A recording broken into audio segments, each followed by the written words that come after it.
Okay, everybody, welcome. I gotta fix the board here. We just made it in time. Sorry, no introductory. We're gonna jump right into this tournament. No introductory messages here. New window. Oh, there we go. All right. The board. There, that'll do. All right. That will do. Astrobate, welcome, Arsenal fan. Miles the Miasmic.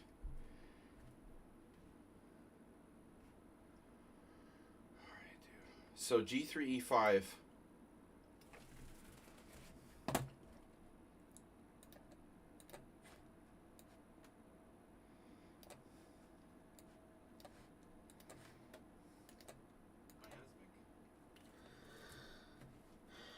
So, yeah, Heroku is right. An excellent quote doesn't apply to us. Magnus Carlsen. The best preparation is preparation itself. Alright. So we got G3, E5, and now Bishop G2, Knight C6. Interesting. Well, I'm going to play C4 now. We're going to transfer to an English opening.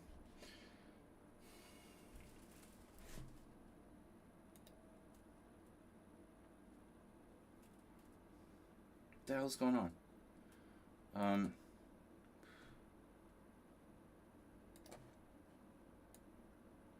Damn it. Damn it!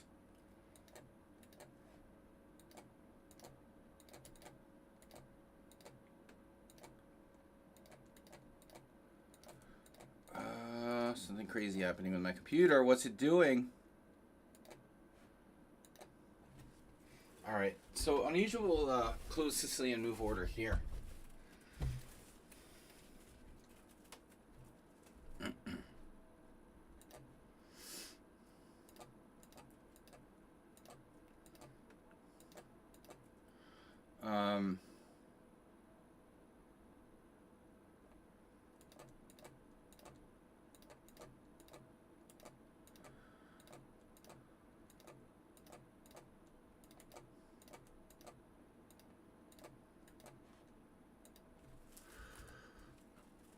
Alright. Threatening bishop takes c4. Had an old friend of mine. Not a friend, but more of a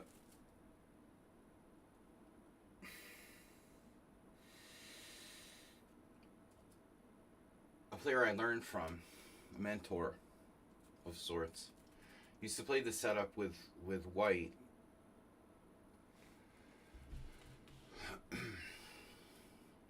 Anyways.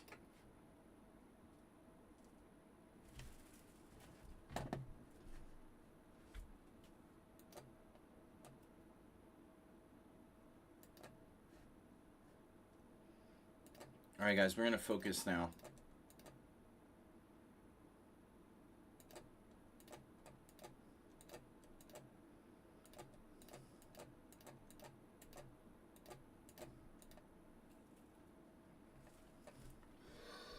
Threatening bishop h3 in some positions. So let's check out our tournament. Open link, new window. We've got 1, 2, 3, 4, 5, 6, 7, 8, 9, 10. 12 players, 6 round casual rapid. 12 players thus far. You're playing, join the game. I know, I'm in the game. Alright. So, rook b8, normal idea here. Not the only way to go. Rook b1, sorry. In reverse. Actually, I had a game with a friend of mine, Balázs Martini. Or Martini Balázs in Hungarian. About 6 years ago. Last round of a round robin where I had a terrible result. Very strong tournament.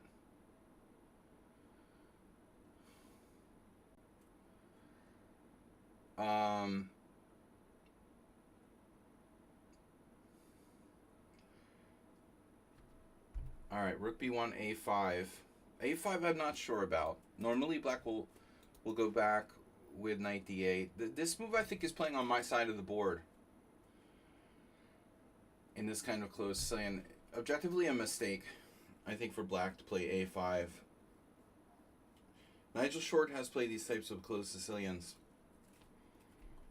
But ultimately, what can happen is that the a file falls into my hands.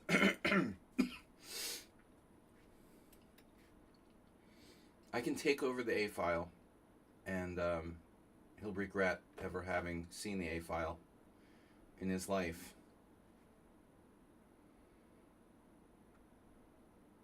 Good question, though, about where to put my bishop. D2 seems more, more, I don't know, I'm having trouble finding words. D2 seems more multifaceted.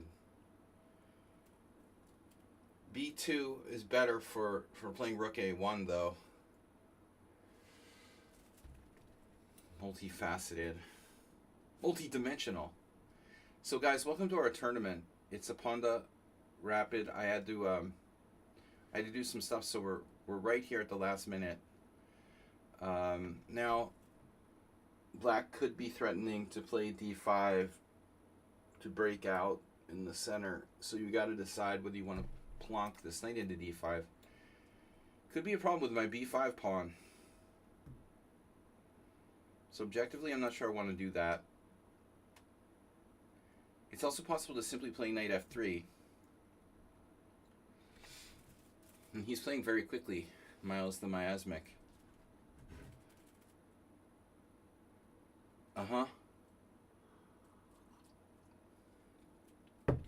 Training tournament.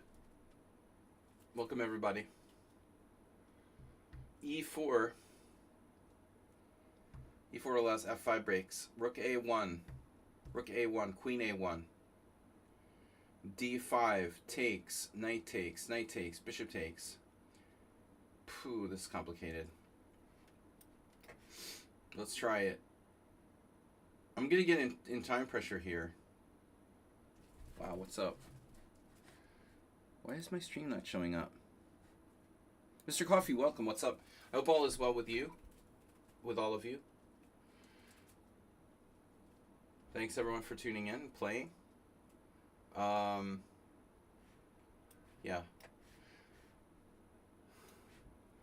If d5, cd5, knight d5, knight d5, bishop d5, bishop takes e5 is possible. Now we have to decide to allow bishop h3 or not.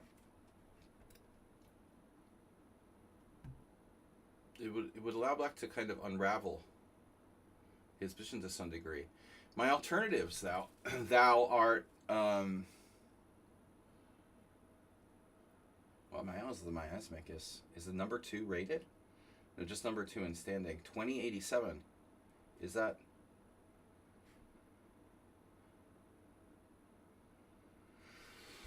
What do I do? H4 is possible.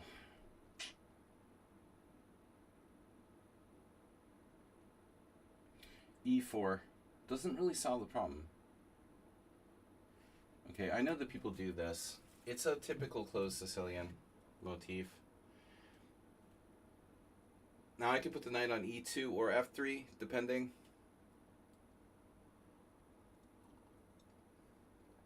I'm getting low on time.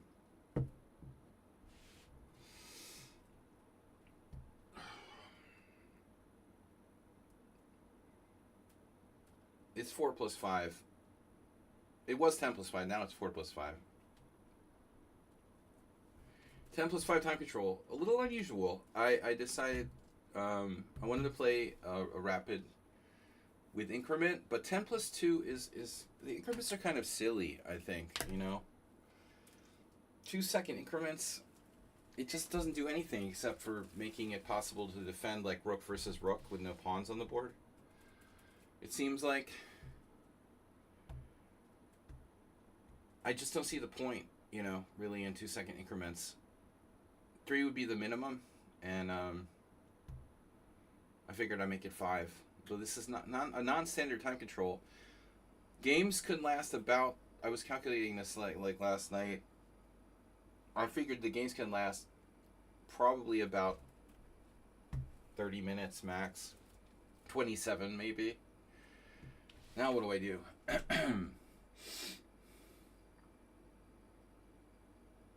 E2 kind of walks into F4.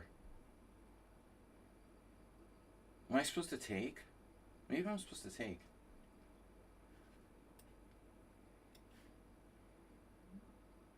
Counterintuitive to take. I don't know. This might be a mistake. What's my queen doing on A1? I was concerned he could take with the bishop attacking my pawn. So now I'm going to just go knight E2. But I've never been one to really play these closed Sicilians with E5. That's what I'm doing with white. I'm playing a closed Sicilian with E5. I never like playing E5, C5 and E5 on the black side of the closed Sicilian because it feels like, you know, why didn't I just play E4, E5? If I'm going to play E5. But, you know, chess is chess. Asterbait, did you subscribe earlier? Or was it my imagination? Guys, Asterbait did. He subscribed 91 months total. Who's going to get to 100 months first? Move 11? Mr. Coffee? Asterbait? I think at some point Asterbait missed some. You missed some months somewhere. You're missing time. He's abducted by aliens. Wow, speaking of C5 by black. Now, where did that come from? So he wanted better control of D4. Now with better control of D4, okay. Black. I feel like my queen is misplaced on A1, ultimately. Nothing's defending my D3 pawn.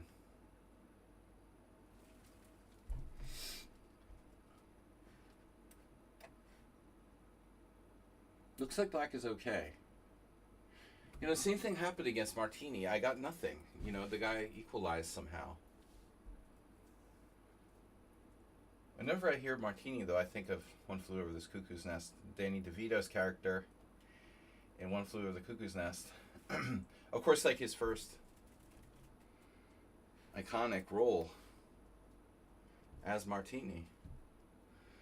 All right. Now,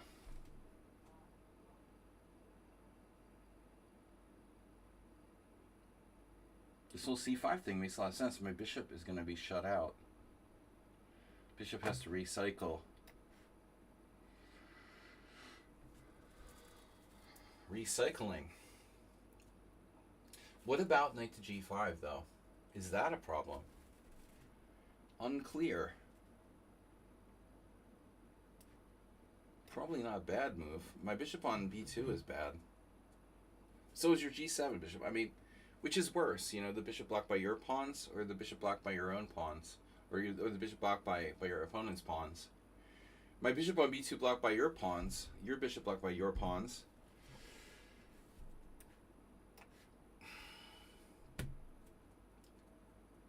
Pin it and win it. I have a very good bishop on D5 to compensate for the other one that sucks. Pawn is hanging. So that's an issue.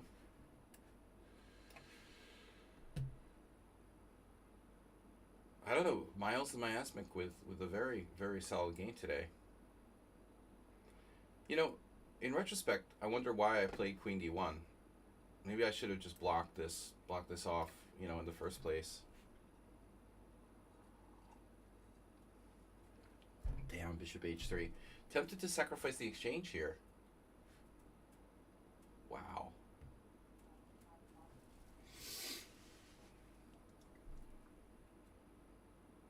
That's weird.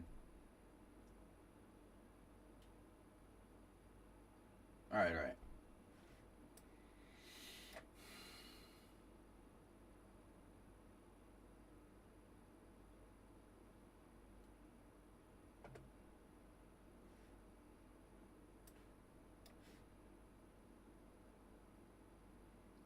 Not only extremely strong, but extremely fast. My opponent here. We're going to need to be careful. Did I have an alternative to them? I don't know. The guy is too fast, too strong.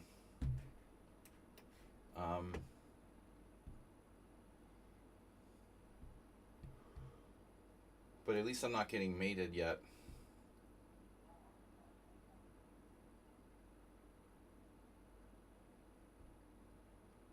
F4 comes to mind.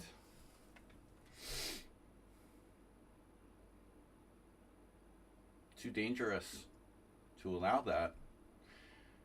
I think it has to be prevented.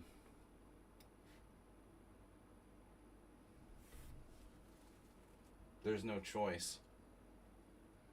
You forced me to play F4. I don't love it, but what alternative do I have? Damn, he's incredibly fast. I'm not sure about Queen F5 though. You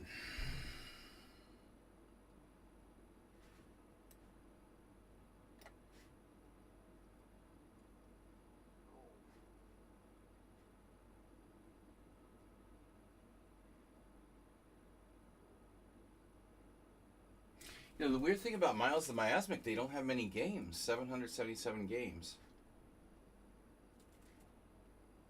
Wow, G5. It's a fearful move. Very fearful. He's afraid. He has a problem with being very fearful. You know, he has a lot of fear of me.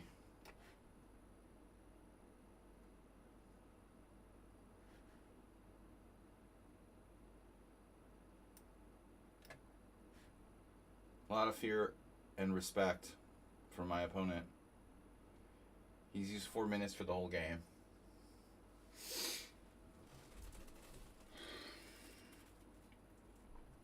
Down to 2 minutes. I mean, I would expect to see a player who has like billions of bullet games based on the speed of his play in this game, and he has 8.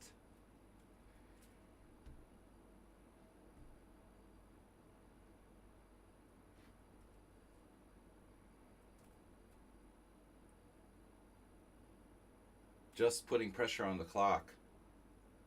Do I have knight takes d6? Yeah, I mean, maybe, but I'm about to lose on time. I don't know, I can't calculate. I'm just trying to keep him from killing me. You know, I'm not even trying to think about tactics. You seriously think I can calculate tactics? I just got here. Knight takes d6. I mean, dude, he's lined up on the F file. I'm all loose. You know, I'm not going to do that. That's extremely reckless.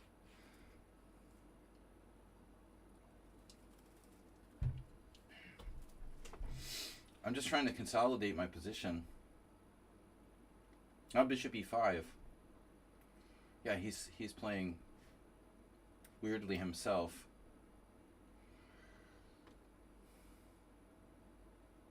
I think he was better. Now it's very much not clear. He still may be fine. Check. What does check do?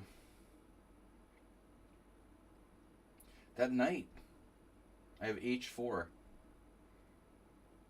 He's the man with no knight. h4. Stopping knight g5. Speaking of reckless moves. I don't want him to have a square for his knight. Well, he does have h8, but... Yeah, you guys... Okay, listen.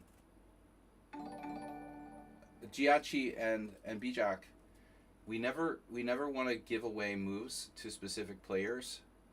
So please don't do that. You know, don't say like check. He has a check and fork. I would, first of all, I would just lose. No. I had knight f6 check knight d7. But don't give me moves and don't give my opponent moves. So please don't do that. Alright? It's okay to discuss ideas, but I mean, giving completely away like concrete ideas in the game, we don't want to do that, alright? That's not fair for my opponent or for me.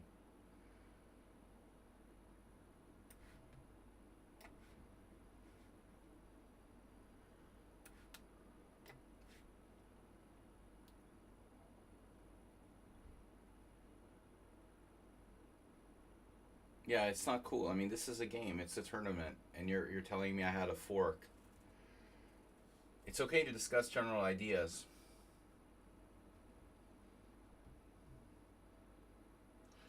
I'm not calculating. I'm in time pressure. I'm worried about him flagging me. So I can't calculate. I haven't played all day. I just got on. I'm not warmed up. I'm just trying to not lose on time and play reasonable moves. B-Jack talks about knight takes d6, but I did miss this huge fork. But the problem is I'm looking at his king. Over on the king side, I'm not really looking for that knight d7 fork. It was over here. I'm looking at squares over here.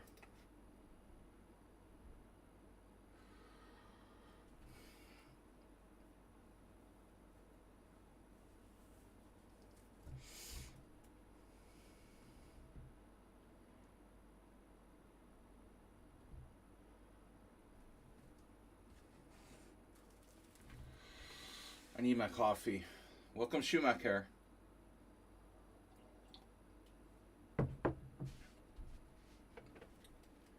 So he's losing a pawn now. Wow, that looks bad. I can't allow the queenie one check though.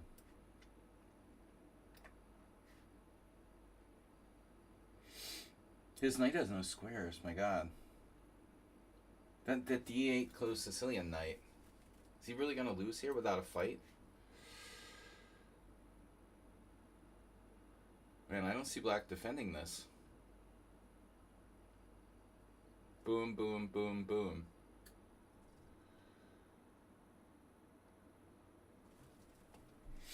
Remember, it's increment.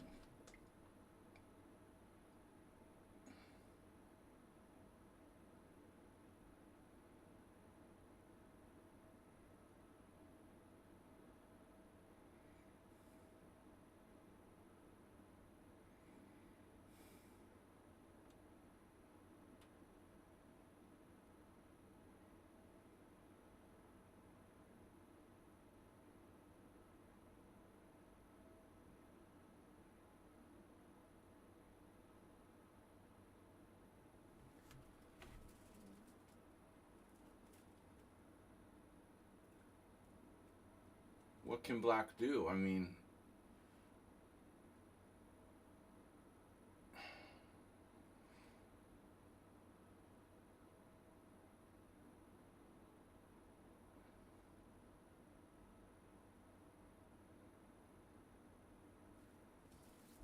now his knight can't move. But again, if g4, so check, no. I go after the pawn.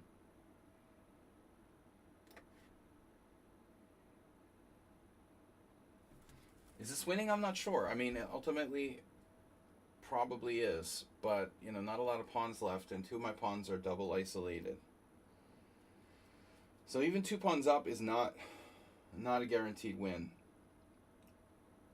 He defended said pawn. This is kind of the position I wanted anyway. He has no way to approach, and his knight is paralyzed. H5, interesting choice. But ultimately my pawn should be winning.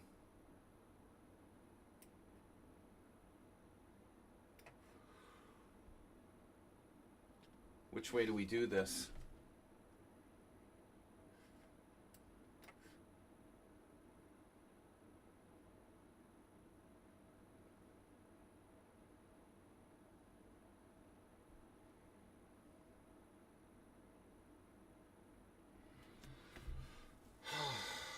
Funny. C4, D7.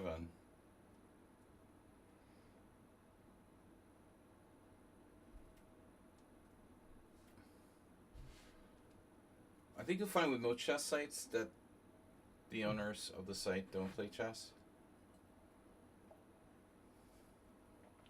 All right.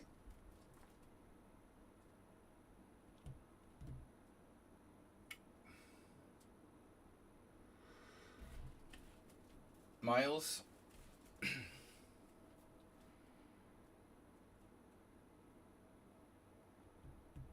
Miles now has less time. So where are we? It's 1941. We started at 15. So how much time is that? That's 26 minutes. So this game has reached like the maximum. I calculated typical game 50 moves, about 27 minutes. This is going to be about 50 moves. We're right around 27 minutes now. Is the king and pawn game winning? It is. It should be. But not so simple. G6.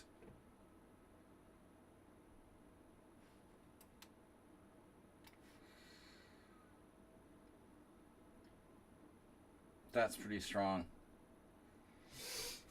Can't touch this.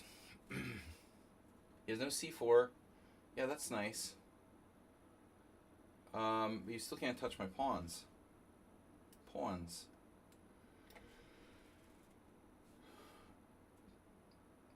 And at night, G7.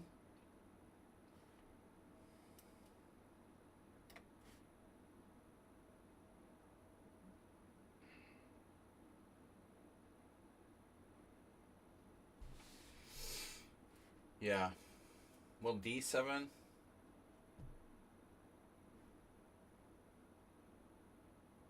Yeah, D7 gives him a check. From D3, what's he going to do? There's no checks.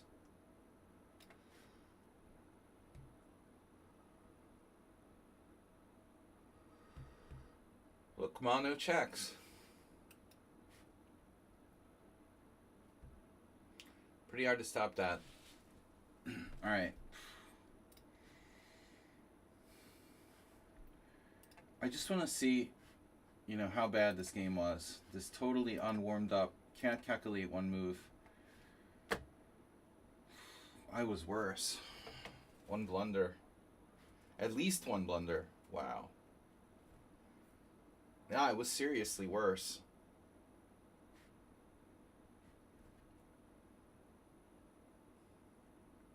Not great. And I did miss the fork, obviously. Wow, apparently there's something there for him. So, your fork, the Giachi fork actually wasn't winning, Actually, it was all a lie, because he has queen e3 check. You guys are lying to me. I didn't have a win there. But I did play like shit. The position was equal after bishop g4. I played what? What do you want me to play here? f3? Wow. Okay.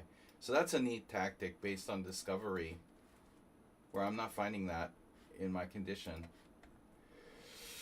Very cheeky first game.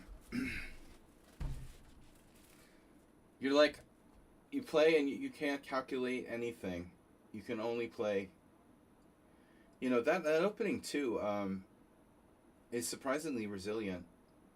This weird closed Sicilian with d6 or d3 and bishop e3, bishop e6. The delayed, I don't know what to call it, like the delayed closed Sicilian. It is surprisingly difficult. My old mentor, Vladimir Rubenchik, used to play that. I don't know where he got it from. It's interesting. He was from Belarusia. So you wonder what players used to play this weird closed Sicilian. Maybe Spassky, I don't know. Some old Soviet era grandmaster or strong players might have played that stuff. Where did Nigel Short get it from? Probably Spassky.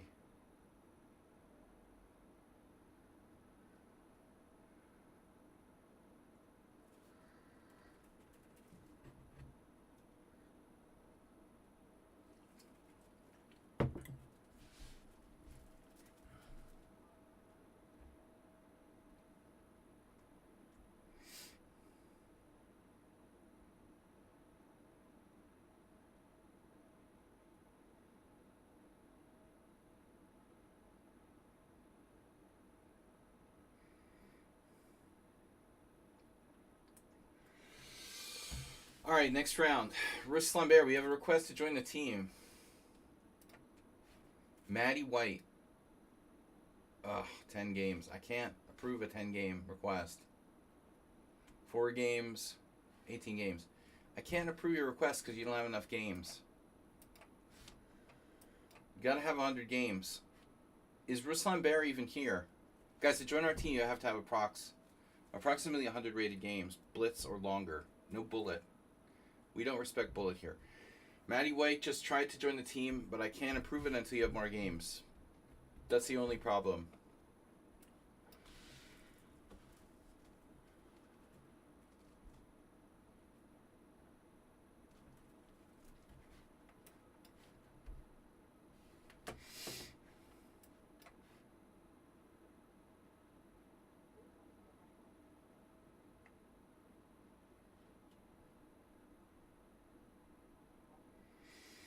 I have to say I hate when people play this stuff.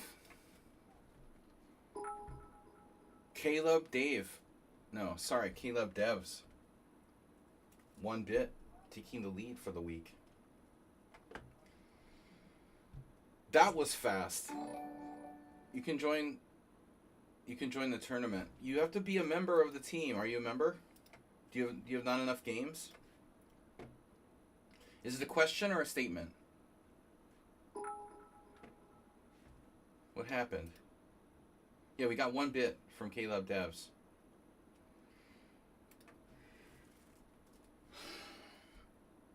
Ruslan Bear playing exchange variation. Ugh. I wouldn't have played the Carol Khan.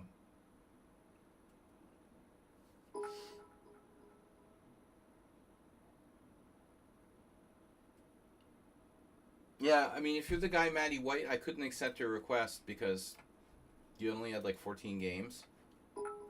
So I can't accept that. You're going to have to get more games. Now with more games,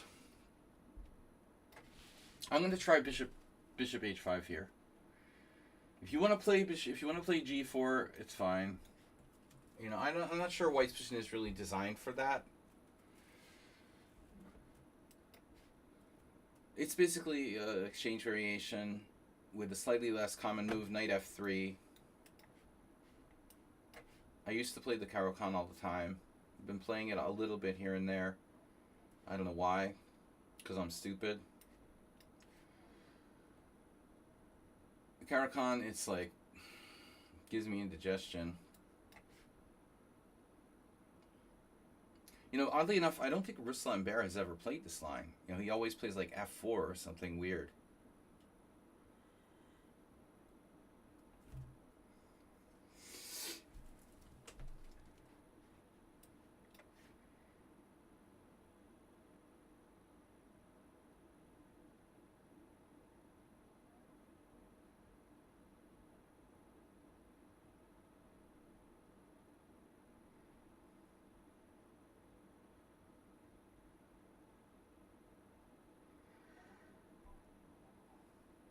Yeah. What's up, guys? Shocky, are you playing? Are you in it to win it tonight? Ruslan Bear with the exchange variation. Very exciting. I have B5 now. Bringing back memories of 80s, late 80s quads against National Master James West. New Jersey. North Jersey quads. North and Central. But again, and I don't recall Ruslan Bear ever playing this.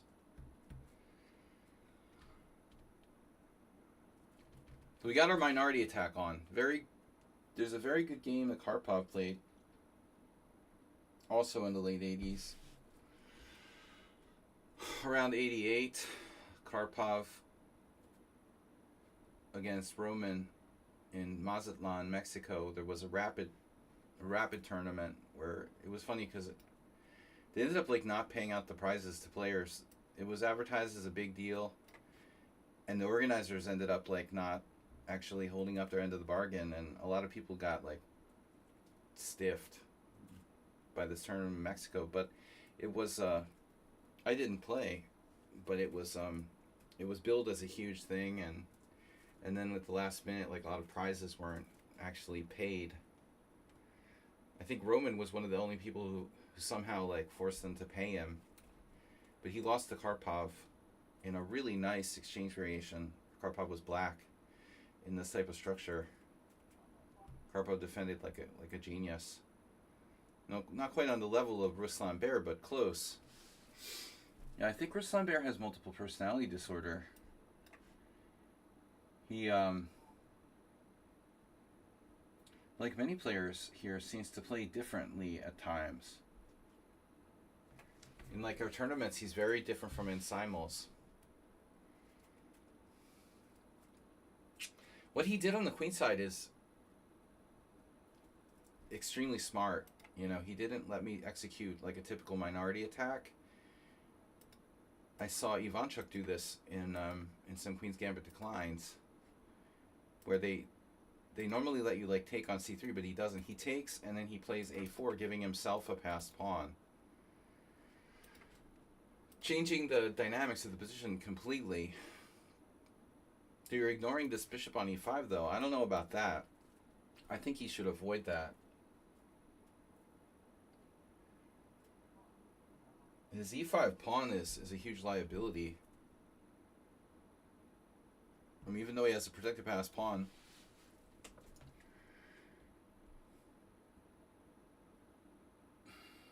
this pawn should provide me with some chances.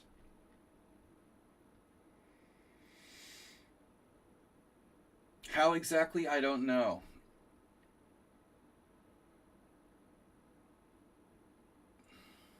C-file. He can compete with me on the C-file. Queen b8, knight f3. There's some problems here.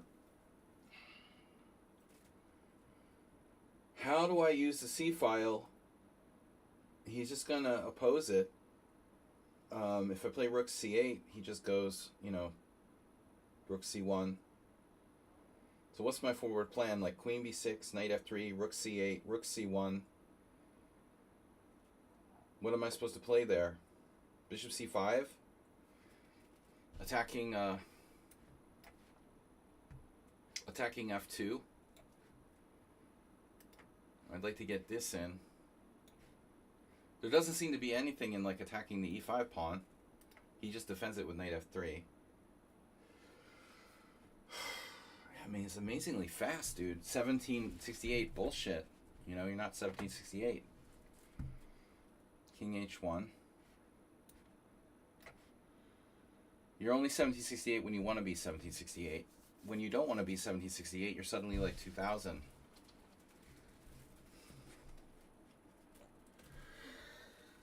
He's like different strengths. With vodka or without. Maybe. So, Astrobate, use enough preparation.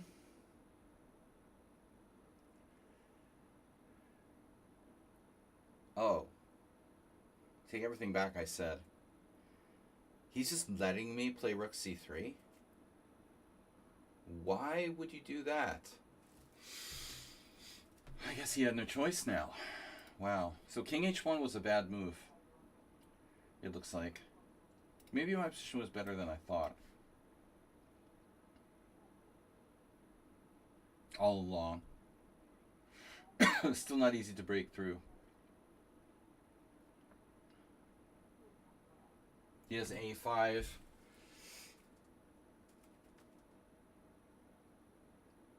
How do I break down white's position? He has a5, a6 if I let the pawn go.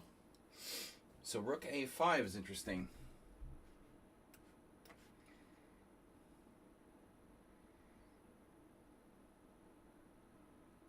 Everybody's always ahead of me on time.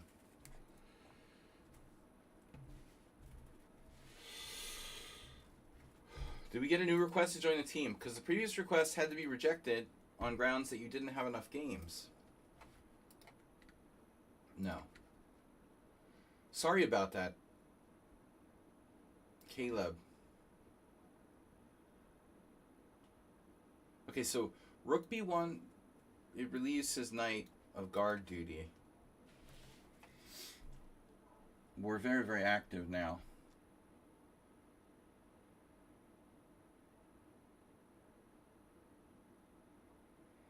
Rook c2.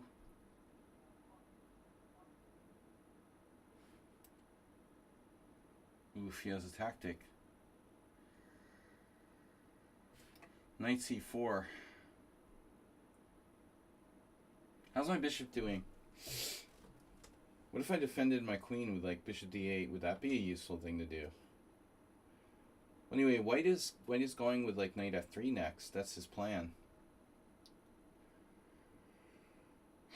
It's annoying. Rook e3. Rook e3. Rook e3 interferes with him. Rook e3. I'm not sure how good it is, really.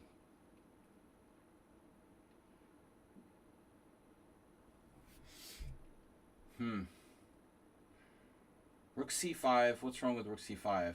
Knight f3. Rook c5, knight f3, rook c2, queen e3, pinning my rook to my queen. This is rather awkward. Rook c5, knight f3, rook c2. Let his knight get to d4, and he's got a very good outpost.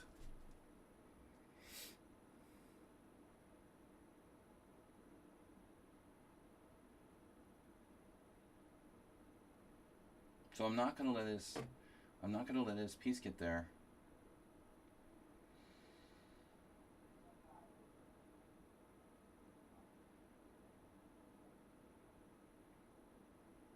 I like my bishop on e7. Good scope both directions. Okay, queen d4 attacks f4. So queen d4, knight f3, queen takes f4. Might be a major breakthrough. It's actually hard for him to find a move against that. I just realized f4 is hanging. Up close and personal.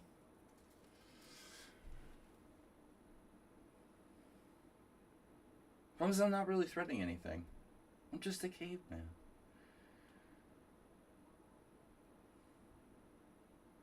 How about g5 at some point in the future?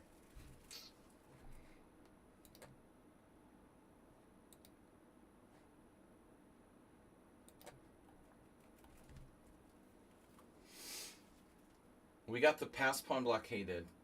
White's pawns are weaker. My b4 pawn is solid. What's he gonna do? It's hard. Rook on c3 is very strong. He has no knight f3. He can offer trade of queens with like queen f2.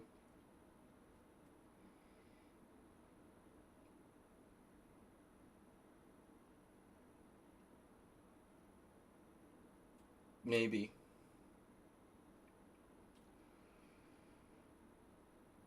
Queen f2, rook f2, rook c2, knight e4. No substitute for calculation.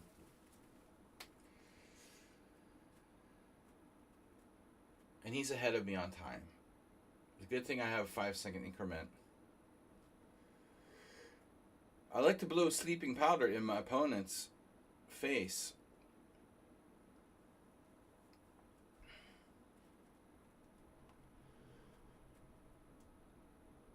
Ooh, I had a rough day today. I was playing poker till 5 in the morning.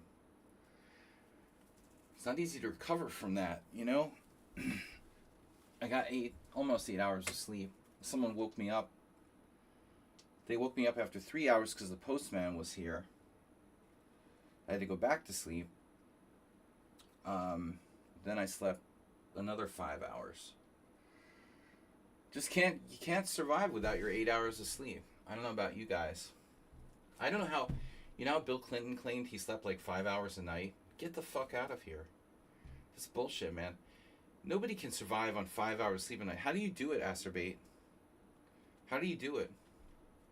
How can you survive? Like, you ever sleep? You seem like you never sleep. Do you sleep on Fridays?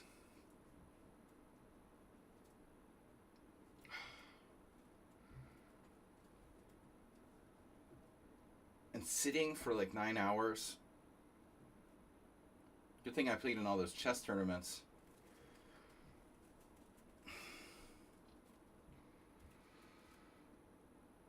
I've got a very weird schedule, but this is only temporary. I think we'll eventually go back to Tuesday tournaments in the next week or two. So another long game. The last game lasted like the maximum. Rook c1. This kind of feels like it's playing in my into my hands. I mean, what are you gonna do? You gonna let me have like a crushing passed pawn on the 6th rank? It's hard to refuse like rook c5. But maybe he has a tricky move there. No, rook c5. I still have queen f4. Can never play knight f3. You can never play knight f3. What are you gonna do? You don't have a plan. You're gonna take on c3. Give me a passer on the 6th. That's deadly. No, I see he doesn't have a plan. He's just playing without a plan. Now rook c2, knight c4, or knight e4.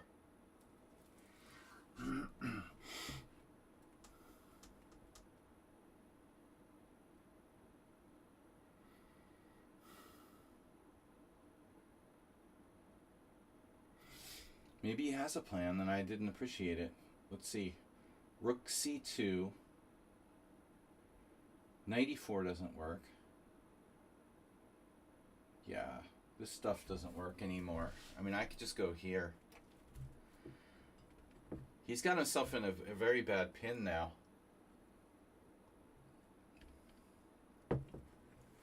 Knight e4 doesn't work. Knight c4 doesn't work.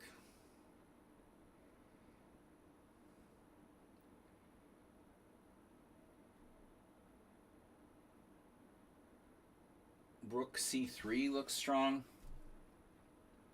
Queen b2.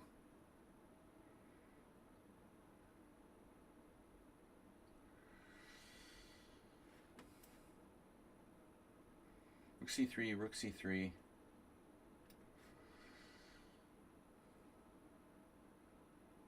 Did I blunder yet? He has knight b1. Knight b1. Doesn't work, does it? It's interesting. Didn't expect that. I think we just take with the queen. He's in like forever pin.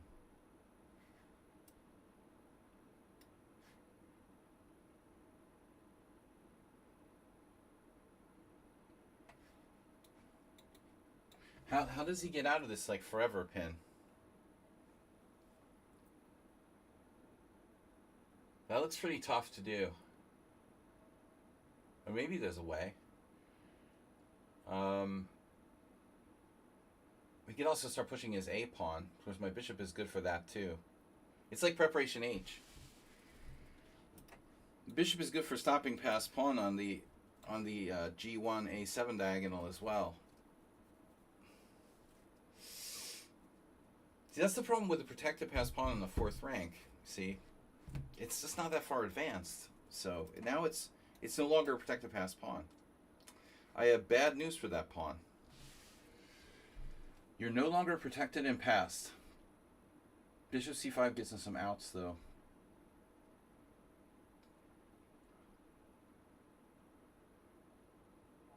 I could play rook a2. a2, a6, so I'm not stopping it anyway. This stops it. It won't go to a7. We got a huge position here. And he's still a minute ahead of me. So I wonder why every opponent I play always has more time than me, no matter what. Pretty amazing stuff when you really think about it.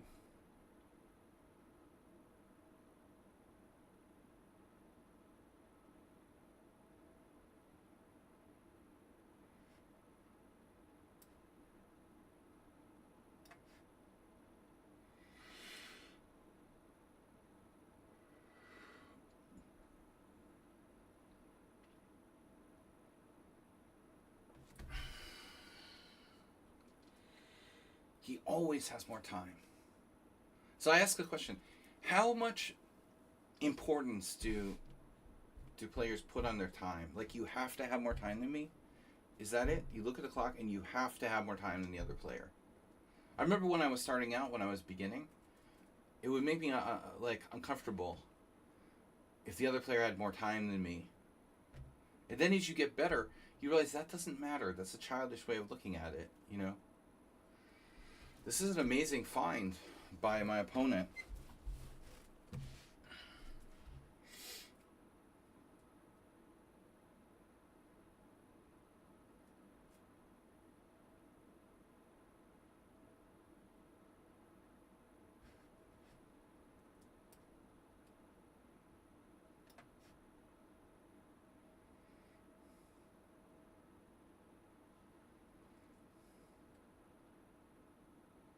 It's a new Ruslan bear.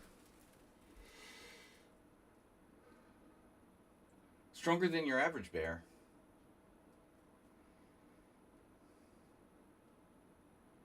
Crazy shit happening here, actually. Potentially. Oh, there's a brutal move. Queen E8 check, King H7.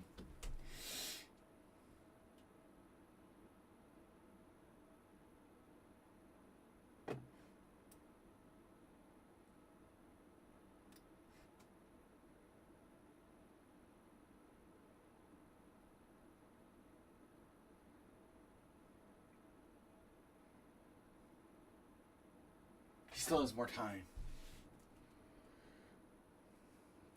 Google en passant. You have more time than me, that's the important thing. Especially in increment.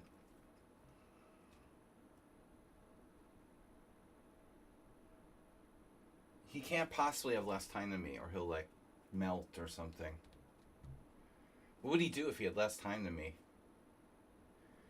Oh my god, he has less time than me. No way. It's like the turtle and the hare, you know? You guys ever heard that? The fairy tale? Or, you know, folk tale? The turtle and the hare. I'm the turtle. Turtle is the wordle. The turtle outruns the hare. He's down to 1 minute and 14.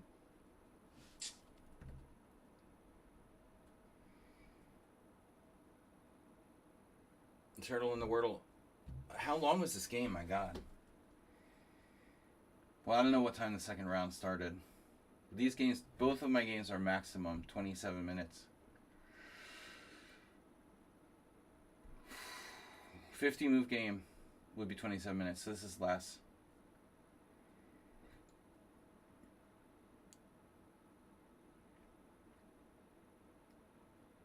Chess turtle. An interesting strategic battle here. He resigned. It was a non-violent game. Oh, we still got Coach 100 against Shockey. Shockey's playing. Oh no.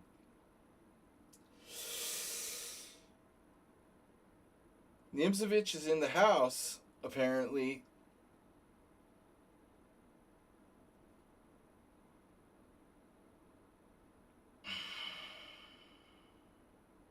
Be careful of this Coach 100. They're even more underrated than Ruslan Bear.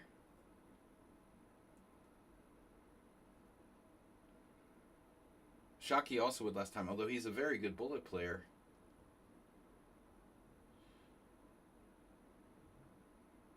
Knight takes d6 is one move, and the other move was maybe Rook takes d3 there.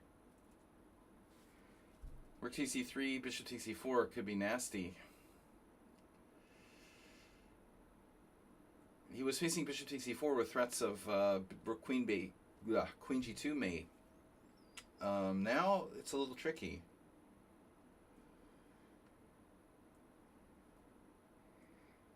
There's a technical problem here. I was wondering about a different move there, but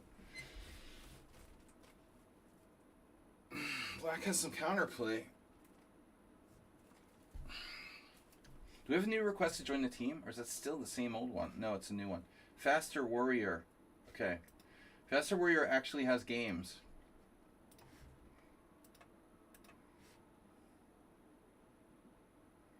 Did White just, like, lose a piece?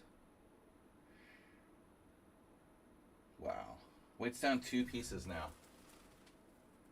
Coach 100, 1779.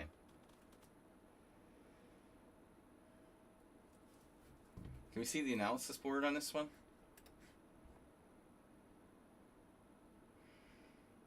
No, Shaki's a strong player, but he's also known to be inconsistent. So it wouldn't be out of the realm of possibility he loses to a 1700. But I'm curious what we actually had here.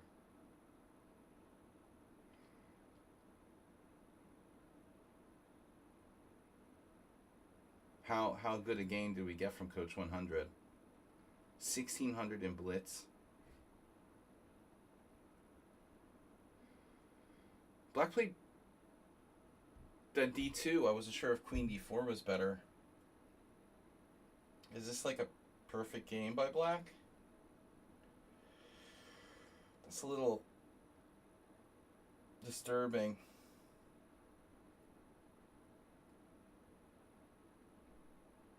Black's play it's too good for his rating. You know what I mean?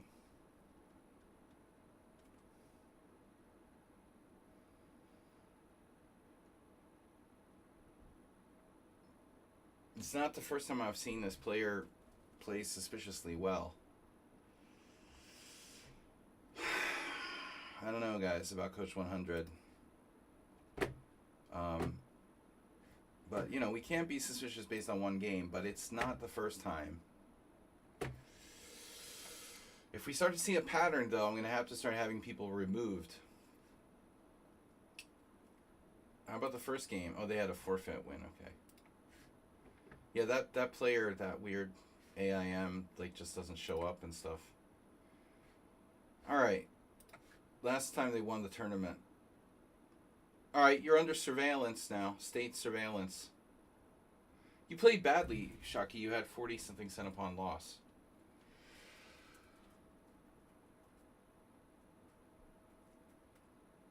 But, all right. I feel your pain. You played worse than me. How suspicious was my game, by the way? Highly suspicious.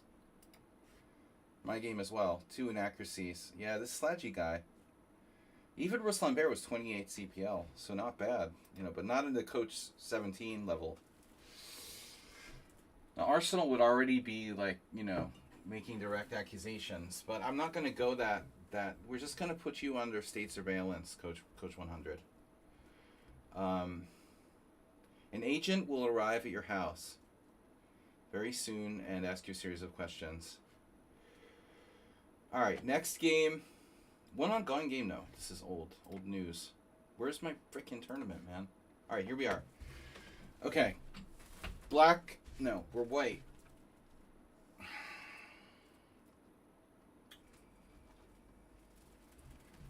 I love cheap office chairs. Oh, I wanted to play the Birds opening and I forgot. Well, it's never too late to play the Birds.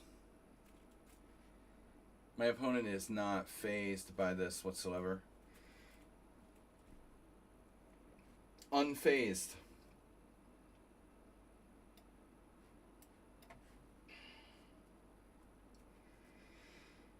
Whew. Yeah, okay. I guess it's justifiable.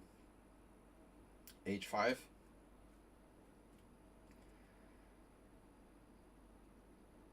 Interesting.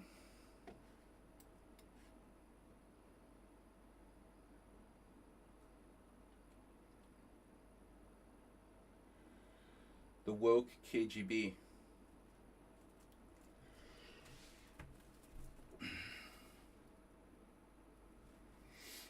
I'm not going to castle into this necessarily. But what do I want to do?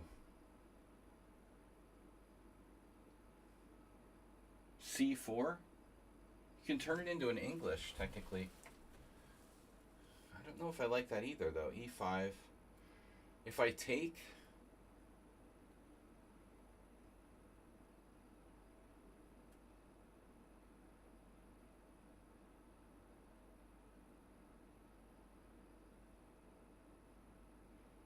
English.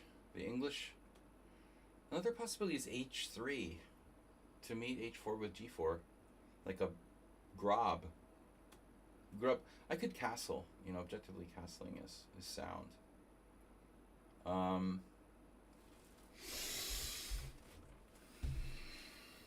right.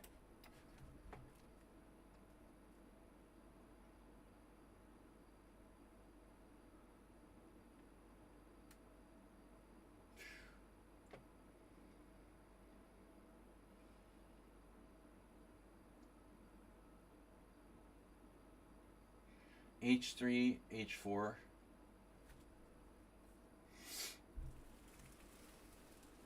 H3, H4, G4.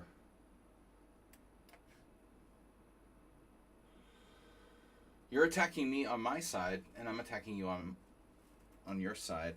Whose side is this anyway? Bishop D7. That's a disturbing move. Whew.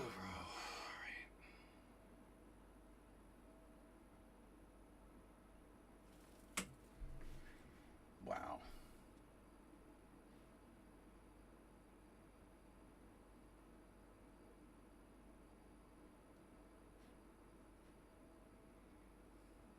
I don't know what to do.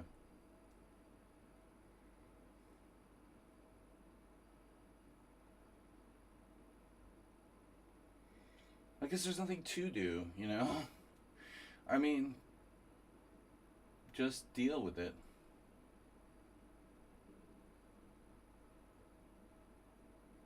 E4.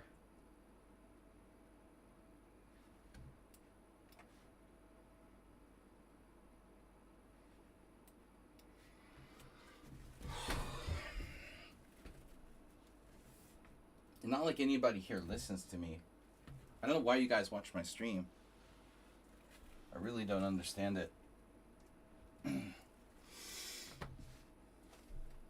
They're just here to play bullet chess. Are you threatening something?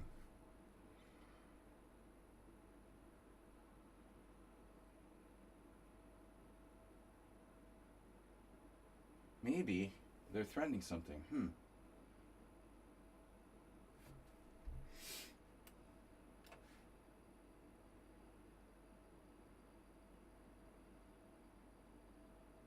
This player is like out of control with the not listening, just playing bullet chess. It's like the opposite of whatever I preach. I think people like playing against me who are into this like time. Playing bullet chess crap.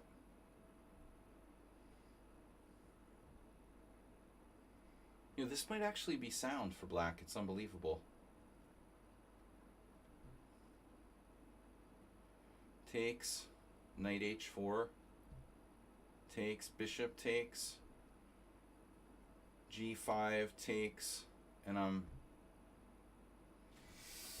unsure.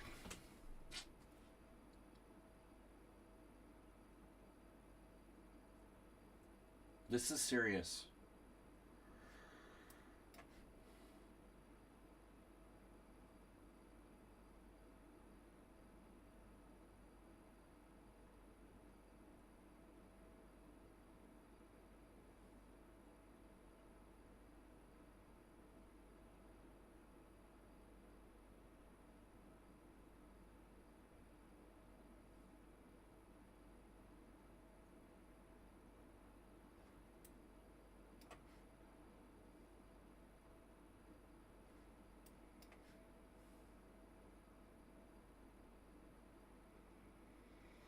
I don't understand.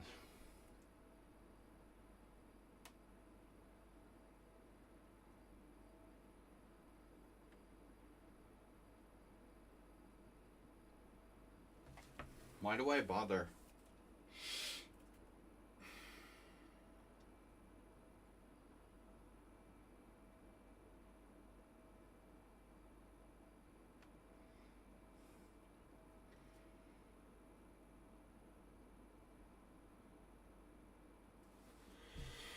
So what now? Bishop e3, c3, knight c3 allows knight d4. Black didn't come close to playing the best move there, by the way. You actually had some really, really strong moves. This is sick, dude. 23,000 bullet games. Oh my god, dude. Stop and listen.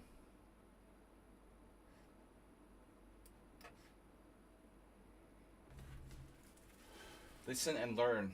Stop, listen, learn. Acerbate. Fire, safety. Stop, listen, and learn. Definitely the wrong player to play the birds opening against.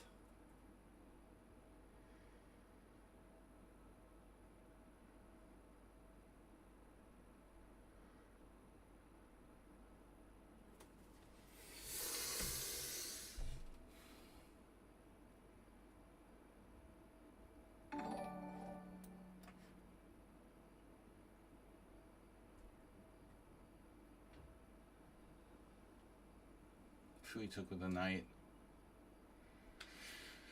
I was a little worried about that.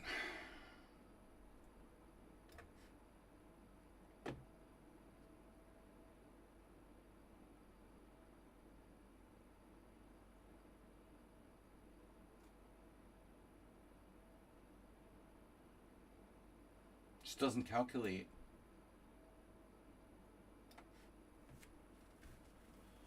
He had knight f3 check even there. I mean, this is insane, dude. It's insane. I mean, you have some talent, but the obsessive need to like make instantaneous moves is like destroying your chess game.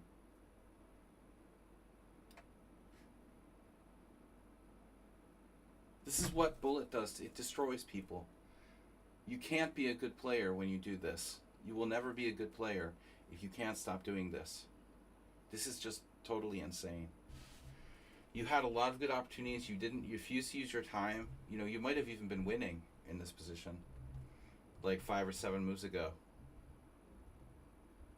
And now you're completely lost.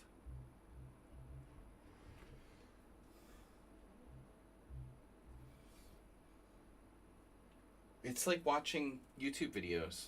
People get addicted to it and they can't stop. And that's all they do now. Sit around watching YouTube videos on their phone. I'm like, what are you doing, dude? I'm watching a YouTube video. So how much material am I up here? Oh, nothing special. A few rooks.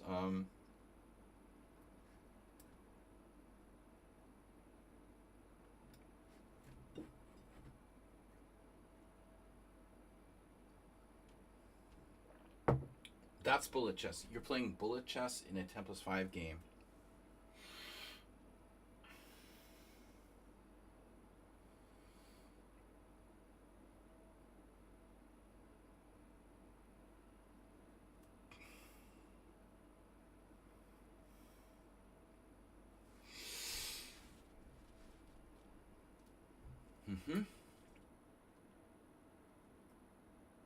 I could literally like lose a piece here and still be fine. Bishop g5, rook h, bishop f6. Rook takes h4, bishop takes e5, pawn takes e5. Oh my god. I'm up a piece and a rook.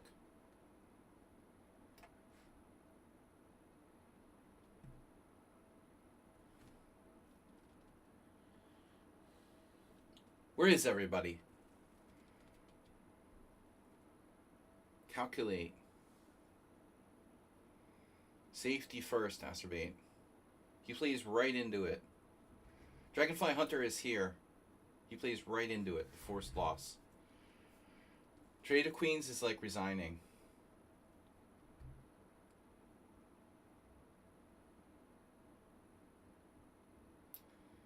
I missed that move, and it's a good thing it doesn't work. Phew, bro.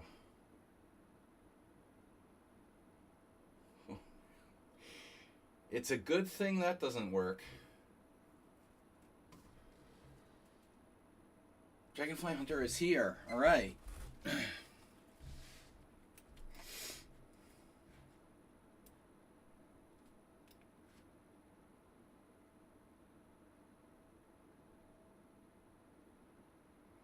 I don't know what to say anymore.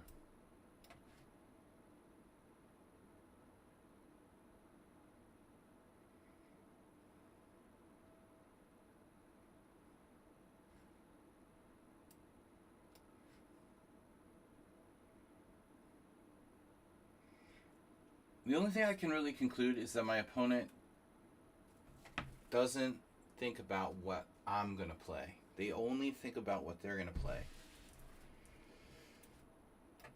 They only think about what they're going to do, their moves. There's no consideration whatsoever about what my plan is.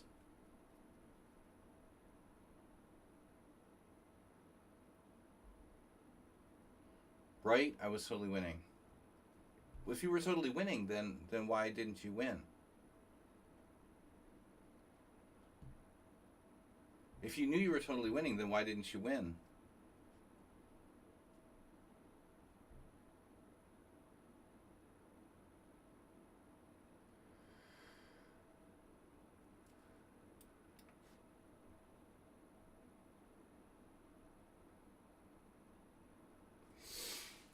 Well, I mean, to expect respect from this kind of player is difficult. Their entire style is based on not having respect, so I can't really expect them to respect me.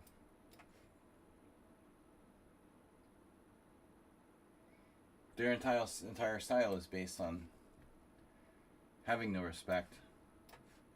Yeah, they probably were winning, you know. But I'm the first one to admit that. And actually, you weren't. I'm actually surprised that you weren't winning. But in fact, you weren't winning. You were never winning. You were slightly better. I have to admit, I thought I was in trouble too. But it's only minus 0.9.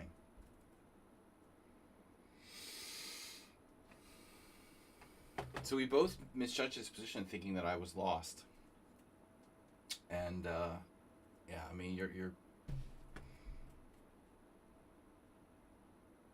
All right, that's it.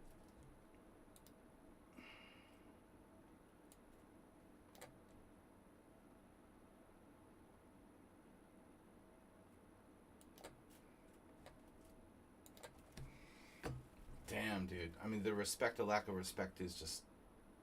What do you expect, dude, from this player? You know, how can they have respect when they don't respect the game? Talking about masterpieces, you have tens of thousands of games, and you're just continuing to play like bullet chess, and you're never going to get better. It's unbelievable.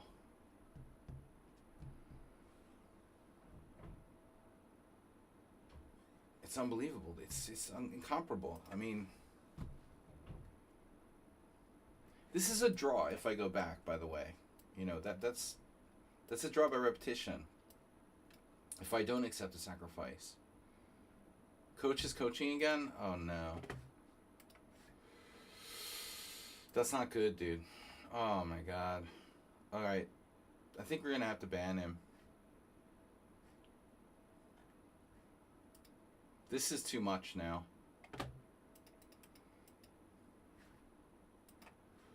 I knew Coach was suspect, but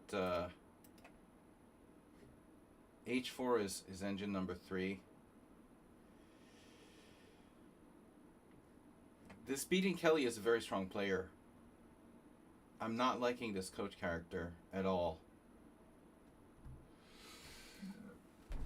Yeah, I'm gonna have to ban them. I've seen enough.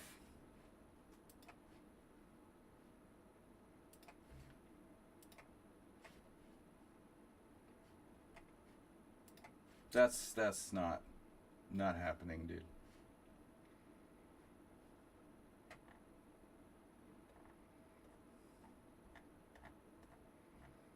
No, I mean, I was suspicious of Coach 100 before, but you know, this isn't coming out of nowhere.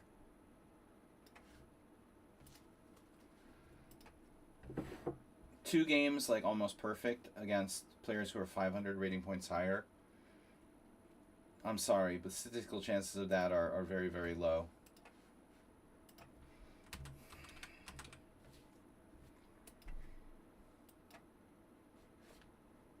You got to play the statistics.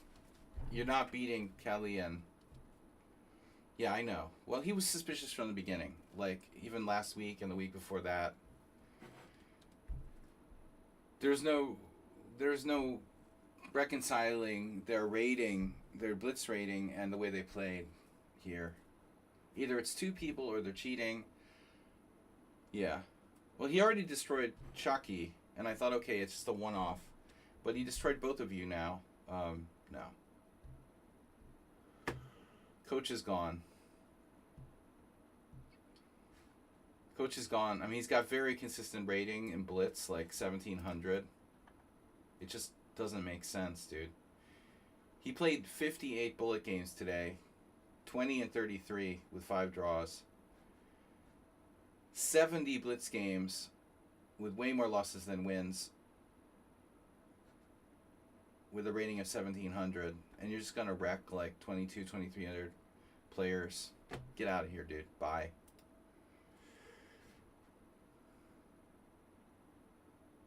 So what's up now? Ruslan's still playing? Sigurusmi is back. Imsorugis. Imsorugis.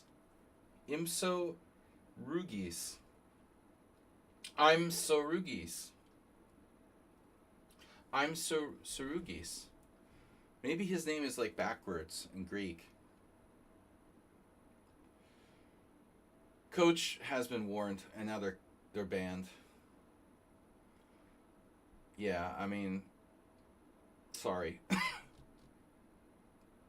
You don't play like 60 blitz games in one day, consistently rated like 1690, and then just mow people down with like perfect games in Rapid. That's not how it works. You're obviously cheating. I just don't know how, I don't know how people like think that we're that stupid, you know? It's like a 5-year-old. I mean, do they think it's okay to cheat because it's a casual game? Because I think there's this...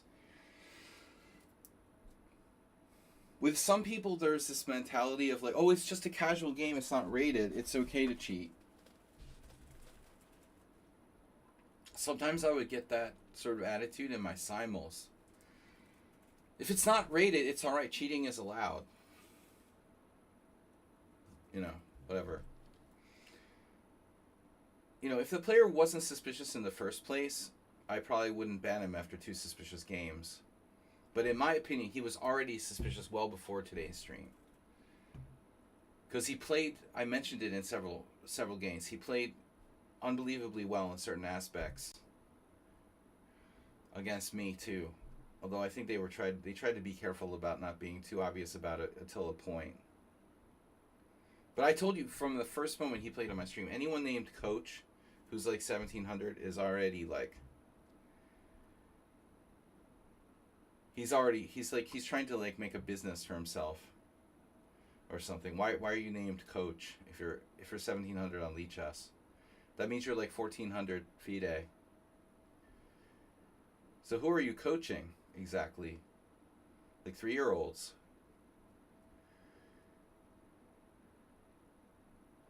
Yeah, maybe he coaches something else. Exactly. Now that's a good point. Cricket maybe, but not baseball. All right, D6. I think this is over. So I'm so Rugis, because Greek names end in is, right? 2744 performance rating. I don't need to see anymore. He's 1,000 points above his expected performance. There's nothing to see here. Just move along. Don't mind the blood on the floor. Someone will be along to clean them up very soon. So he's banned. I'm not going to play him, you know, for sure. Then we have the player who missed the first round. They beat Smernster and Asterbate. It's a Swiss Gambit. Giachi is there. Kelly got smacked by the coach. Schumacher lost. Oh, Schumacher forfeited. Schumacher, bro, you can't forfeit, man. Young Samurai, Astrobate, Ruslan Bear. Who else is here? Miles left us. Siguru came in. Pondi 3. Like a Pawnda, but a Pondi. Smernster, Stefano 8. Yeruin, Redusa, and Dinesh Genius. Feels like someone's missing. We're missing some regular participants this week. No Uber driver. I know Arsenal fan was venting earlier. He's in a bad mental state. Just a minor threat. So you can base, but just a bit outside. Is he slow rolling his opponent here? Look at this. Sigurosmi. He has 6 minutes left against Ruslan Bear. Ruslan Bear must have berserked. Astrobate, you're down to 1480? Oh no. No, who's 1480? Don't slow roll your opponents. I had a poker hand with a friend of mine yesterday. I never slow roll people, but just, it was funny. I did slow roll my friend. It was just a small pot and it was funny. I had a set of deuces and I knew that he didn't have a clue. And he catches an ace on the last card. And he hit it, and I was really surprised that he didn't bet, but he didn't bet. And I just checked behind, and then he's like proudly showing down his ace. You know, I'm like, oh my god, you got an ace! Oh my god! So I did this like total theater, you know, that I was upset that he gets an ace, and then I showed him my 3 deuces. I don't like to do that, but it was funny. It was funny. But this is ridiculous. Why is Sigurosmi doing this? He's got 4 minutes and 55 seconds. It looks like he might actually be disconnected. But no. He moved? King F5. Wow. He had mate in 2 and didn't see it. Forced mate in 2. Kind of feels like he's trolling. He's trolling Ruslan Bear here. So he purposely didn't play the mate in 2. Now, again, there he had mate in a couple with King G6 probably. Maybe it would take a few more moves because the king could run away. It feels like he's trolling Ruslan Bear. So I'm saying, like, don't slow roll people. I know Ruslan Bear is annoying to play against. They like don't resign.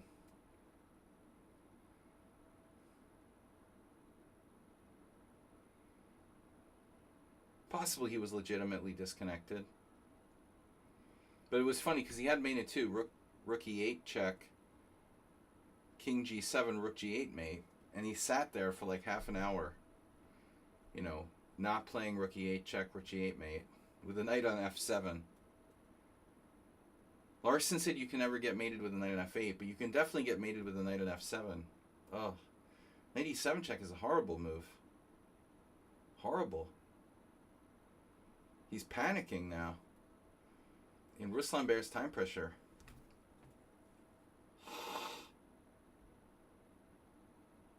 I don't know what time control I have to make for people to take it seriously.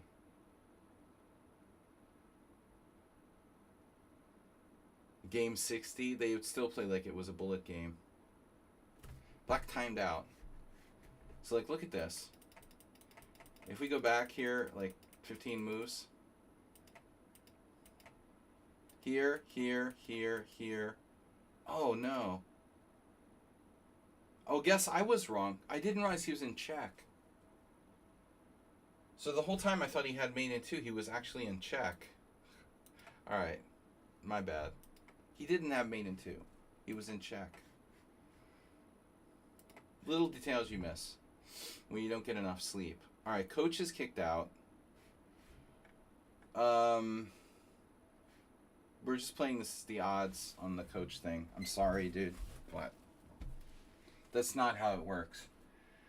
You don't crush Shaki and Kelly M with your 1700 rating with perfect games. That's not going to fly. This is not the place where we cheat. This is a friendly tournament. Take the cheating somewhere else.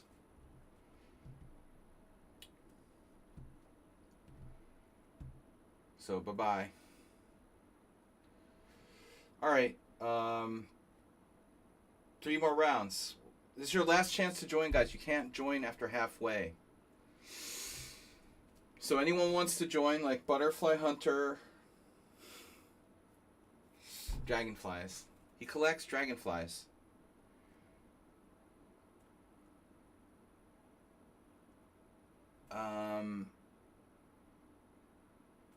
There's a museum of dragonflies. The Northern Florida Museum of Dragonfly History. Yeah, never trust anyone named Coach. Unless their rating is like 2400 or above.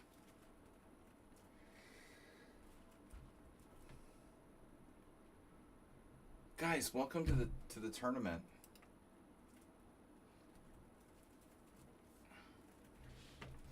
Don't look at my boobs. Okay. We've got 38 seconds. Sparkle Horse in first, Shaki and AIM, Giachi all tied with 2, Kelly M with 1.5, Sigourney Weaver. Schumacher's out, though they can come back. Schumacher, I would appreciate if you guys would withdraw when you leave the tournament. It's not that hard to do.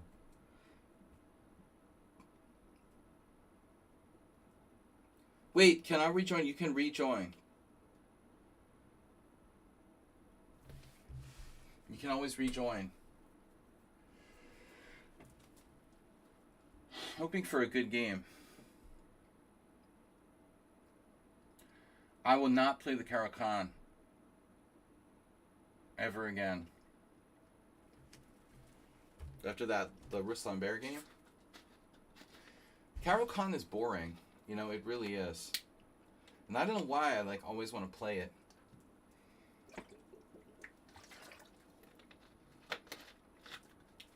My opponent will be along in a little while. They have a tendency to disconnect.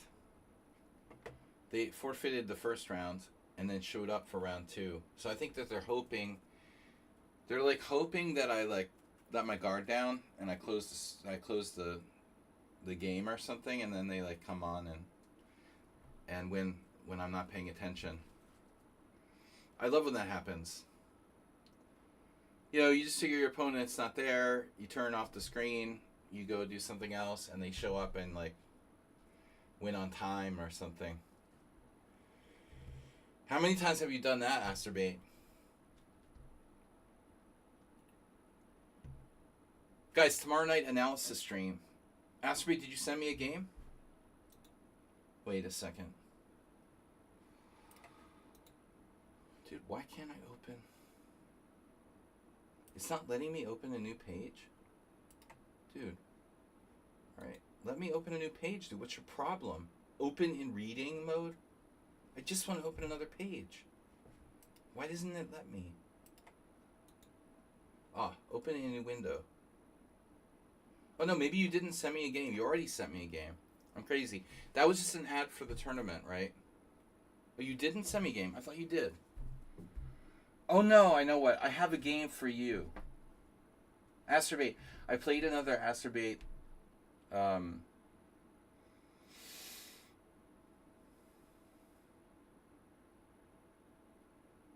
tribute game. I think you're going to like this one. Once in a while, we've got an Asterbait tribute game that I play, anonymously. And I'm thinking, Asterbait would really like that game. So, I included it in this week's. And I was thinking about your name being on it. And so I put your name there. And then I thought it was your game, but it's not.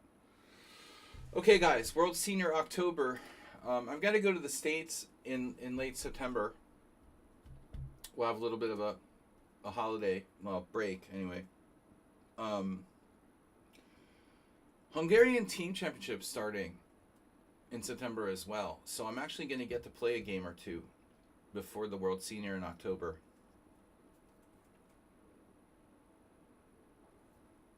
Guys, donation bar up to 1832.22. We need to get it up there because we only have 52 days to go. This is very disappointing. My opponent is not here, but don't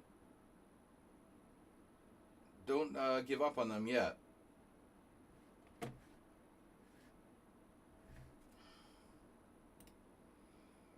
So can we watch the other games while I don't let them come back and surprise me here? All right, open new window. You're playing during the game. No shit, I know. Shockey is playing.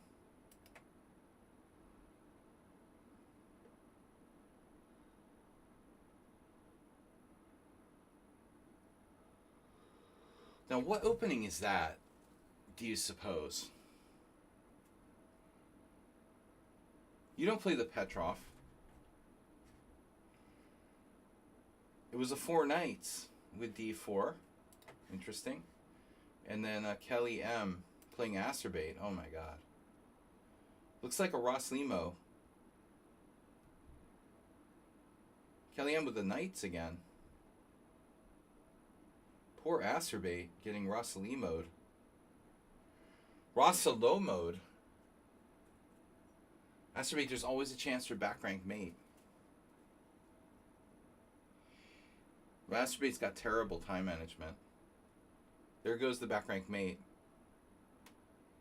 He's got Giachi level time management. I mean, I know it's a tough pairing. You're playing a very strong player. They're 500 points higher than you. But you can play sometimes, Acerbate. You don't want to give him the game for free. It feels like you're just kind of giving up without a fight. Not the same as Giashaki, who just plays too fast. If anything, Acerbate has too much respect for his opponent. Just kind of rolling over and just losing. He does that against me a lot. Yeah, that's not a good game. Acerbate got crushed. So Siguru in Hungarian means like Syria. Siguru. Siguromi, Young Samurai is not here. A lot of people dropping out. Ruslan Bear is here. Nefedov is here. Uh-oh. Wow, here's a good battle. Nefedov, good to see you. Nefedov is a really positive member of the team.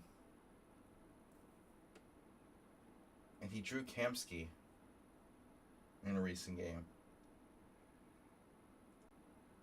I mean, we need more Nefedovs. They contribute to the stream positively. Nefedov, by the way, if you can, submit one of your games. You used to submit games for the analysis stream on Thursdays, and lately you haven't, I feel like you're just giving all your good games to Kamsky and not sharing any more here. Ruslan's opening is disastrous. Just disastrous.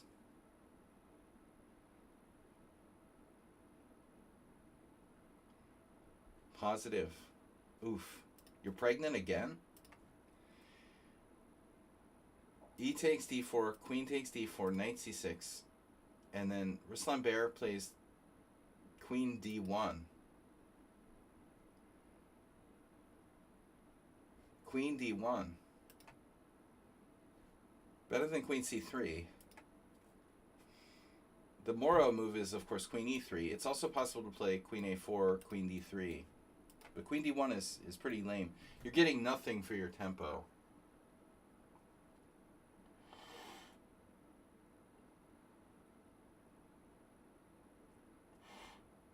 No, I mean, Nefedov, he's a positive. We need more people like Nefedov, Acerbate, and Mr. Coffee to fill out the community. You guys, I appreciate you all. Mr. Slow. There's a lot of good people here. Tomas Strangson, Richard Branson,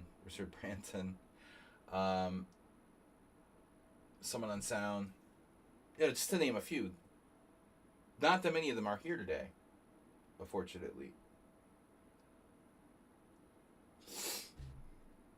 We have a lot of good, positive members of our community. Now, there are some other people who rant and narcissistically, cry about and complain. We don't need that.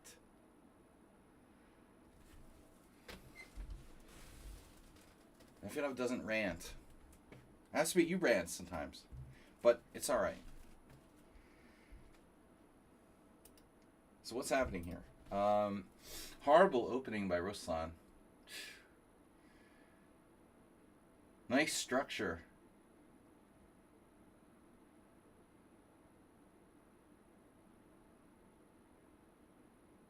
What happens if we just take all the pieces?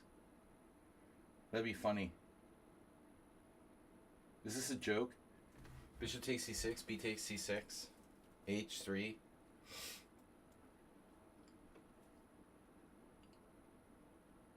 He played h3 voluntarily, practically forcing Nefedov to take. And now what? Rook d8? Rook d8, and if rook e1. Actually, Nefedov not better here, necessarily, with a knight versus bishop.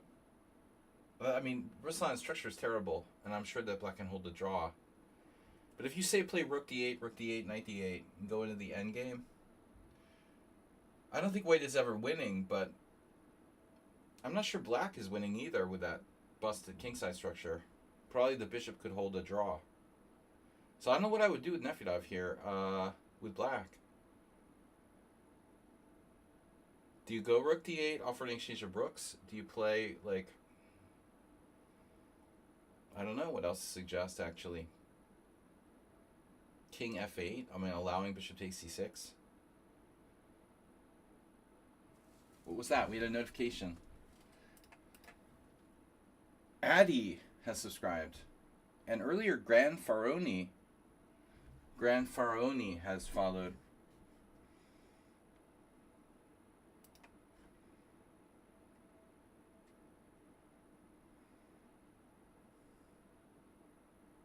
Oh my god, where's my game? Shouldn't I? Oh, they did that. They did that. And nobody told me. Your time is running out. Now he tells me. What a dirty trick that this player purposely does that. They purposely show up late. There's no doubt it's on purpose, dude. It's got to be on purpose. It's such a dirty thing to do. Because they knew I would, like, go to other games and start talking about those games. Whatever. It's definitely intentional.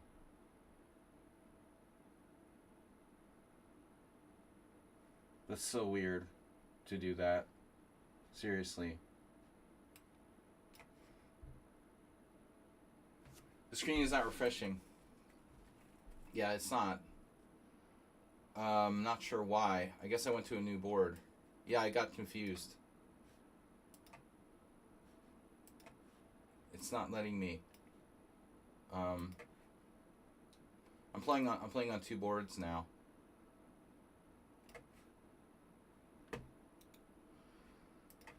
It's very, very dirty to come like 6 minutes late to the game.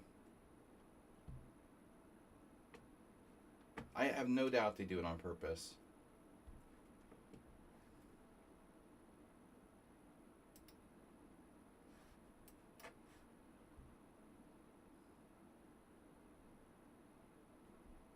First, they forfeited the first round game.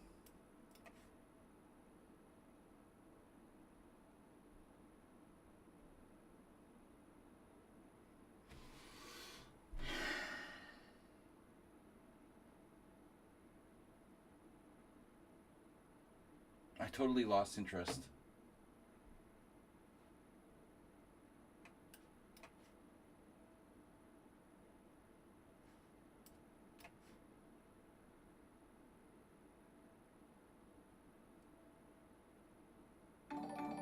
Anonymous gifter, thank you. Gifting tier 1 sub to Pablo Kelly.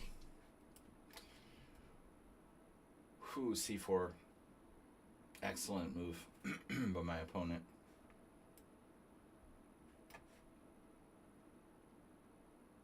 So this player, very strange account. I don't know what to make of it.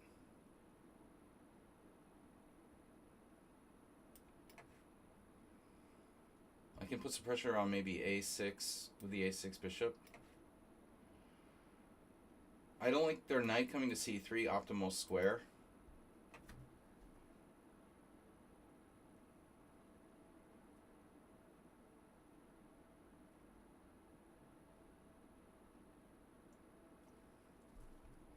You see, this way, now I can go E4.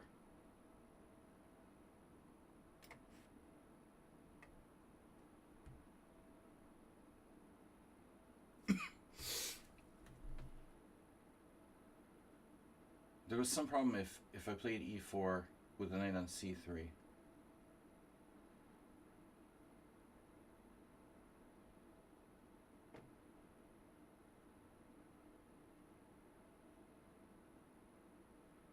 Okay, so what's happening here?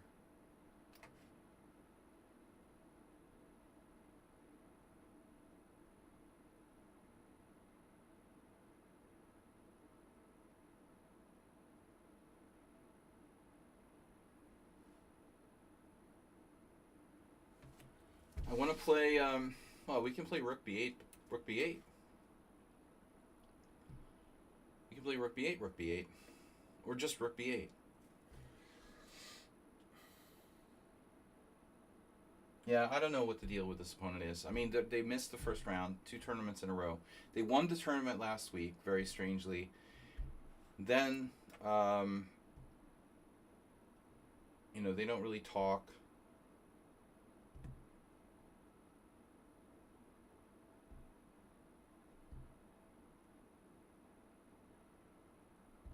They have no digital footprint.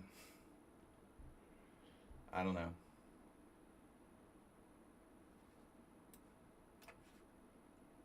We're just here to play bullet chess anyway. So check. We're just here to play bullet chess.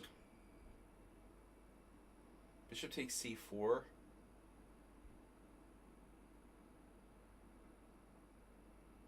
I have bishop takes C4.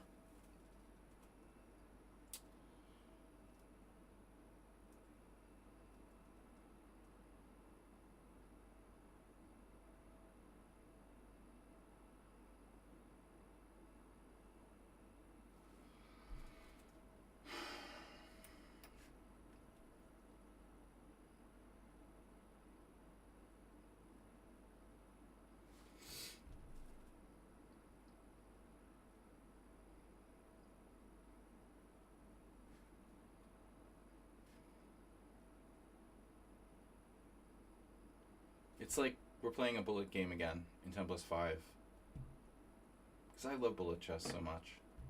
You guys know that. Now, should I even play Queen E5?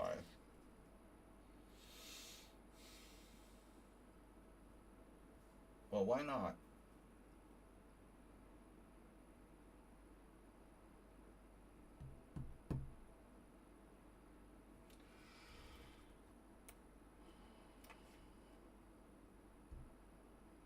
If they try to do like F6 or something, I can always play G6.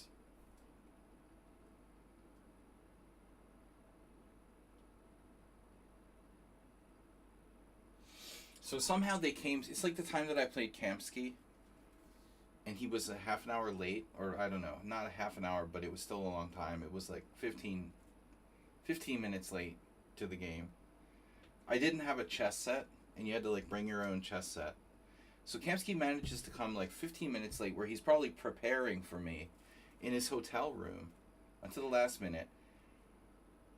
Then he shows up, and I don't even get the advantage of like having an extra 15 minutes because I didn't have a chess set. You know, so we play on equal time.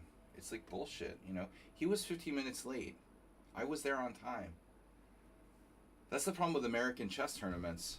I mean, there should be chess sets provided by the organizers. It's really, really cheap the way that U.S. chess tournaments are organized. It's kind of disgusting, really. This tradition of not providing chess sets for the participants. Yeah, what happens if, he never shows up, you don't have a board? I assume I would win by forfeit, but that's a good question. Ask Mr. Coffee. Move 11, what's up? He ends up, like, not even having a 15-minute penalty. You know, it was ridiculous. It was almost like he knew I didn't have a chess set or something. It's like, oh, he doesn't have a chess set anyway. I'll just go whenever I want to. And I'm like, so I haven't been to the United States in like 5 years or something, and I didn't know anyone. I was like, well, when was this? Actually, I'm lying now. It wasn't that late. It was like 2006. Maybe. Okay. But it felt like I had been away for a long time. It was Foxwoods 2006, I guess. 2005, maybe? I had been away for a couple of years, and then suddenly, like, you know, normally you'd, like, know someone. You're like, hey, can I... And I asked, like, 3 people to borrow their chess sets. They're like, nope, I'm using mine. Nope, I'm using mine. Roman Gingihash really used to have this problem. He would never bring a chess set to a tournament in the 80s. But when you're a grandmaster, all these, like, potsers are always happy to, like, lend you their chess set. They're like, oh, it's an honor, you know? Oh, here, Mr. Grandmaster, please, you can borrow my chess set. So it was always like you'd see this, like, grandmaster slumming around, like, trying to... It's embarrassing, man. Like, grandmaster slumming around trying to borrow a chess set. It's humiliating. All right, now this is what I thought. Now, there's a problem. His rook's hanging. His or her rook is hanging. Yeah. The irony was I was always one of the players who would always bring my chess set. I was really good about it. I would always bring my chess set. I never did this bumming chess sets off other people. You know, I was always used to the system. But since I moved to Europe and I was playing and I didn't want to bring a chess set all the way overseas, there I was, like the one time I literally didn't have a chess set. I'm like paired with Kamsky and he doesn't show up and I don't get to use the extra time.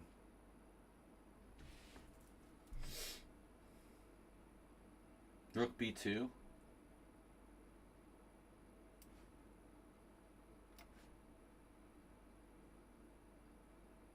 Bishop g6, be careful.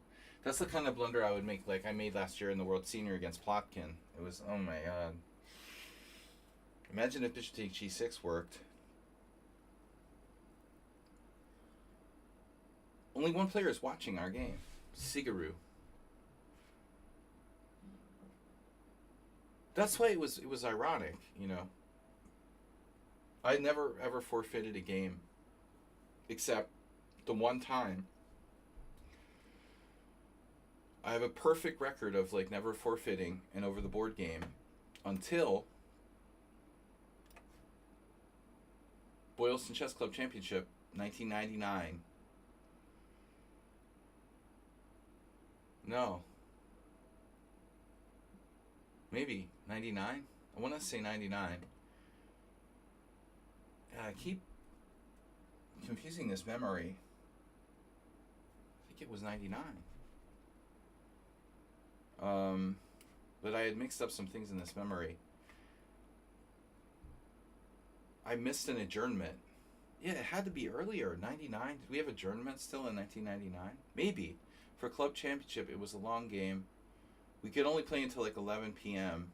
So, yeah, it's possible.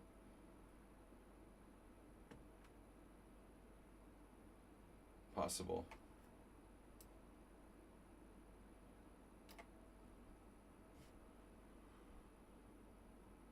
I never forfeited a game in my entire life in hundreds and hundreds of tournament games. And this guy, I forfeited an adjournment in a drawn position. I had no losing chances, and he was angry because I wouldn't accept a draw before the adjournment. I wanted to play for a win, so I made him adjourn, and then he got me with a forfeit win. I never forgave him for that. Wow, this is crazy.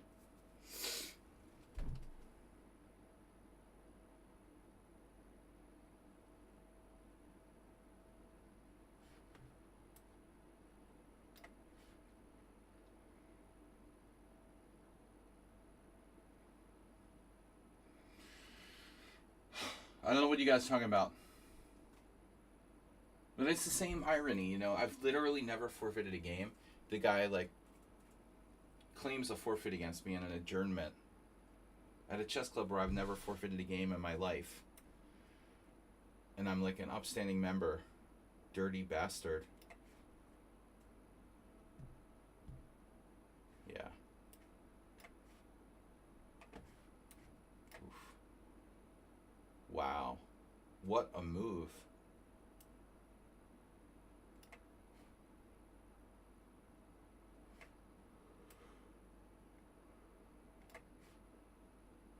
Dirty birdie. He was a dirty birdie, but we buried the hatchet eventually. Not that long ago, actually. Actually, he's been missing. Don't know where he went.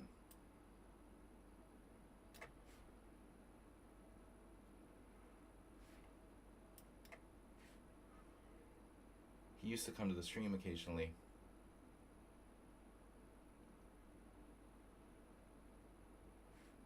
Dirty birdies are the wordy.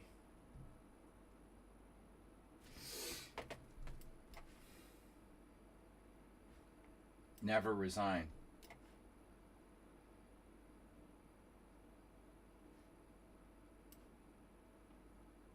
Check. Bishop e4.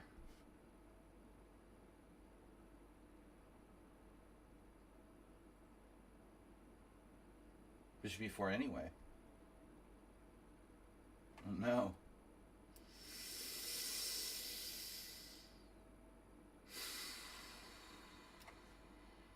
This is painful.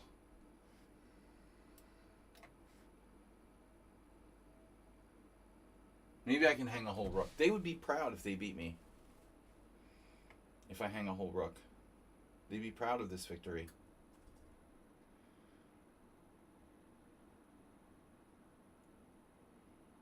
Yeah, see?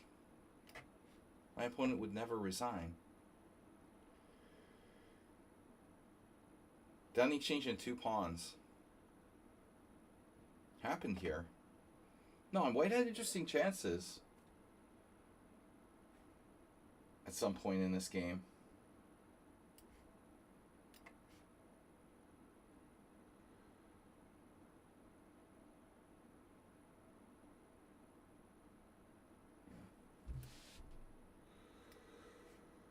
They might be related to Coach.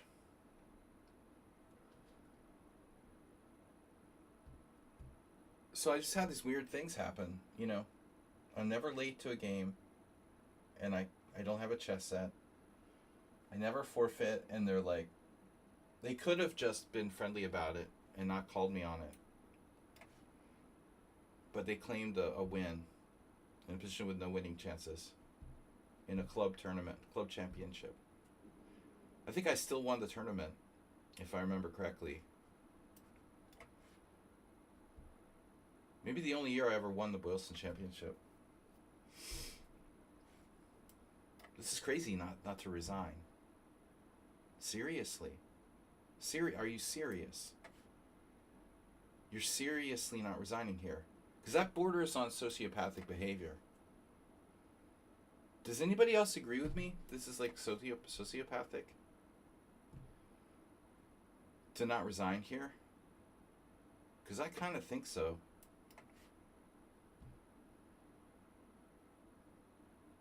I'll be right back.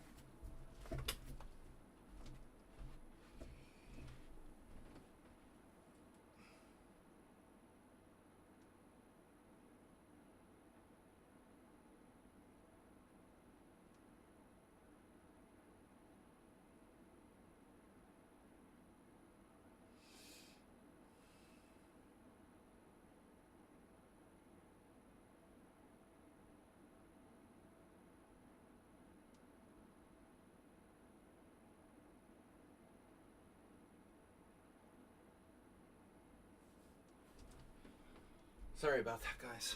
Okay, now where were we? Oh, like, I can go here? Are they still here?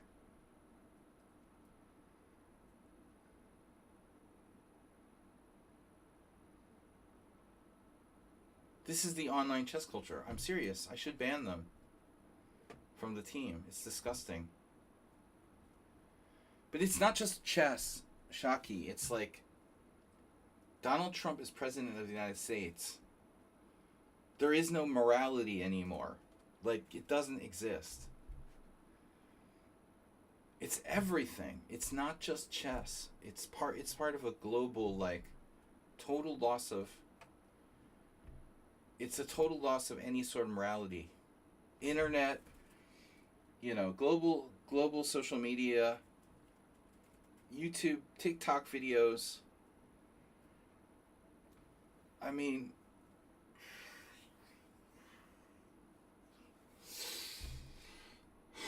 you've come to the wrong place. Second place player is banned. I try. I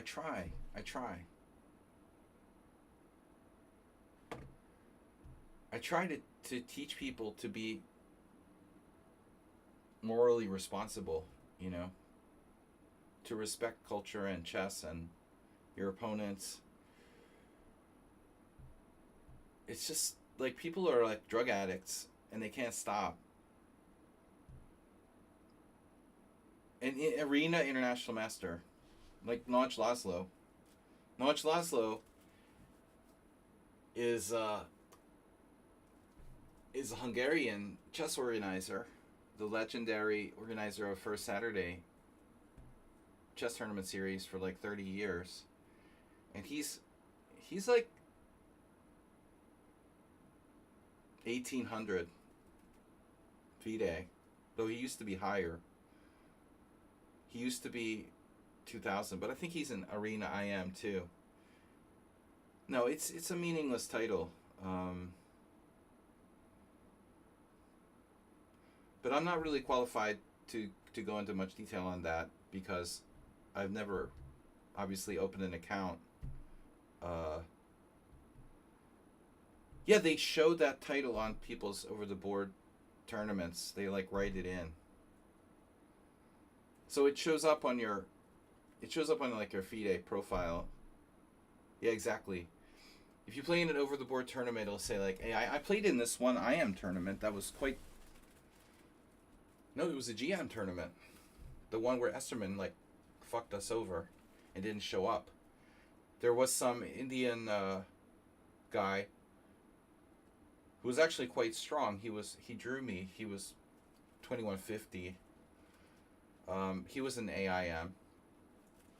It's like you're not good enough to be a CM, which is the lowest over the board title, you know, universal title. It's not a woman's title.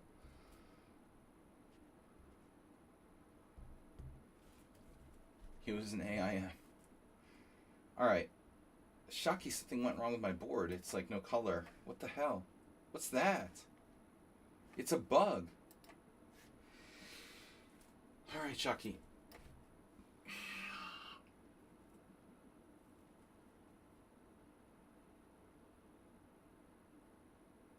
Thank you for not playing E5. I'm afraid of the Fromm's Gambit.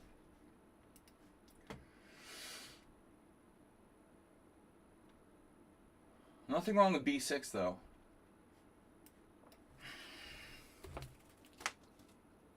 All right. I'm experimenting with some Ninjabichian style setups. Last year, I also toyed with the idea of playing the Birds opening. I was thinking, well, maybe I'll play the Birds opening as a surprise weapon at the World Senior. And I realized, like, old people aren't really... You know, it's probably like kids. It's better to play, you know, the Birds opening against kids. Are old people going to be affected by the Birds opening? Probably not, you know, objectively. Yeah, Rossalimo is good. I mean, yeah, this totally. Although, objectively, you should always do preparation. I think it's a great opening. You can play it based on principles. Yeah, any kind of Nimzobichian, Nimzo, you know, Rossalimo, strategic-based openings, absolutely. Do I have a choice here?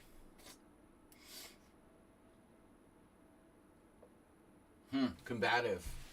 Combative. Nice. A combative try from Shaki, ensuring that his bishop gets in the game. I was also studying Bent Larson games lately as a side effect of studying Nimzovich. Larson was just amazingly creative. So it changes your way of looking at the game, makes you less dogmatic.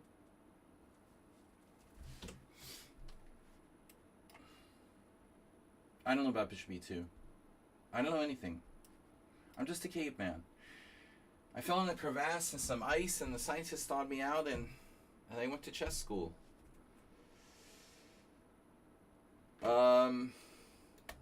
That was a horrible Saturday Night sketch. Actually funny. I like caveman lawyer. Yeah, Shaki, I like the way he played this though. You know, go for d4.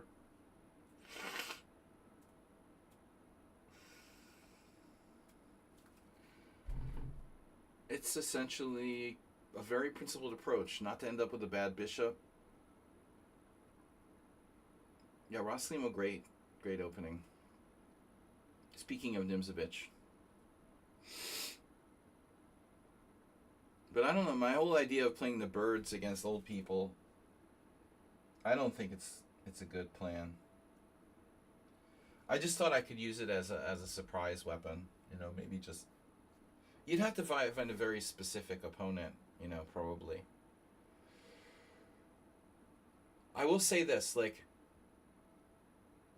probably E4 players would be more disturbed by the bird because the D4 players are going to be like, oh, it's just a Dutch. But the thing that bothers me the most is the Fromm's Gambit. F4, E5. You got to really know what you're doing because that stuff can get dangerous. I was looking at Fromm's Gambit. There's a lot of wacky lines, and it hasn't been that well studied. We had some game with Uber Driver, like last year, when I was starting to try the birds. So this effectively is a Sicilian, and Larson after Nimzovich.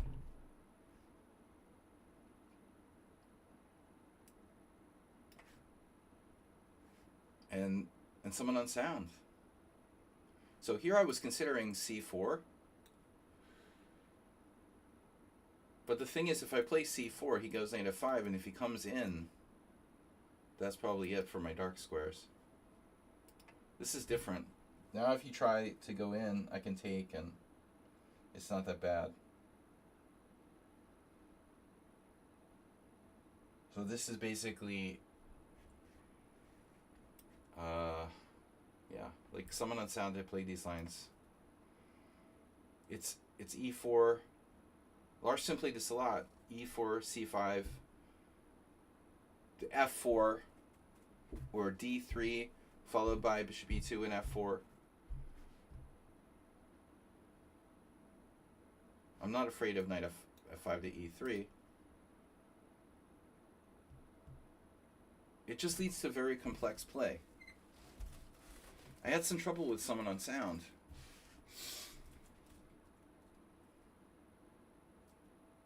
playing this type of setup wasn't that easy to deal with. Now, I don't know.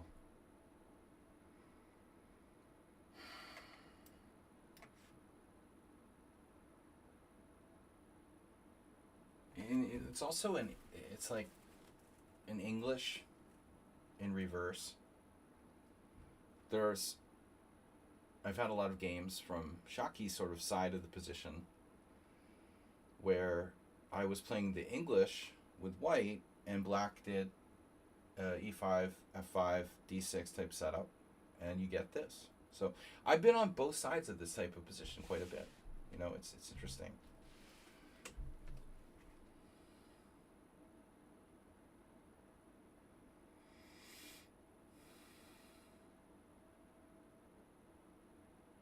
No, C4 is scary.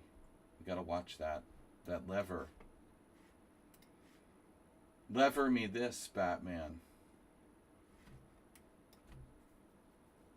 I just gotta keep an eye on it. If C4 I can't take because he pushes D3, wins a piece.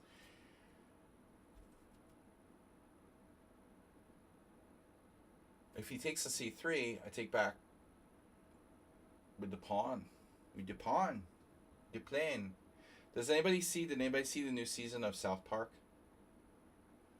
Where they do like Trump and JD Vance, like they're on Fantasy Island. JD Vance is like the midget. Is anybody here? Why do I have no viewers anymore? Somebody has started a conspiracy theory or a campaign against me. I don't know. We used to have viewers. I don't understand. No one plays on Lichess. It's crazy. Well, Art Vega is streaming at the same time as me. Siberia Ashvili is streaming at the same time as me. Oh, what a disaster. Yeah, I normally don't stream on Wednesdays. But we're going up against these heavy hitters. Tamara is streaming. Siberia Ashvili. Arsenal's, you guys almost saw Arsenal's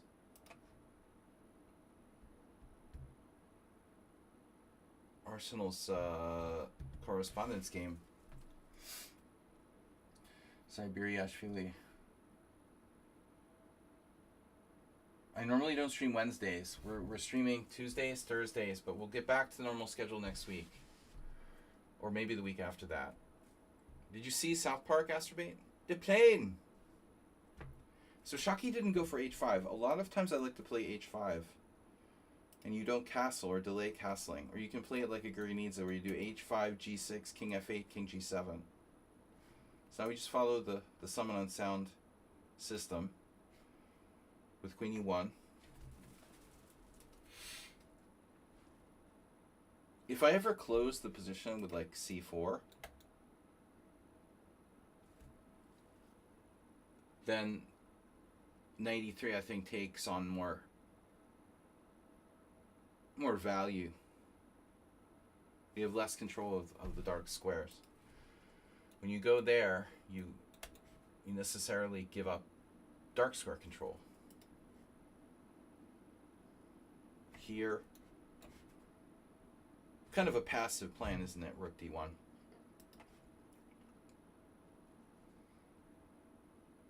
Keeping the tension. Am I threatening g4? It could work. Now, another interesting plan is queen f2.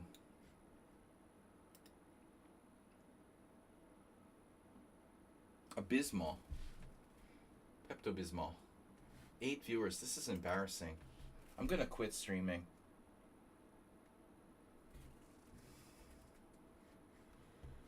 I can't. I would quit streaming before I would go to the evil chess site. But I don't understand how we don't have any viewers.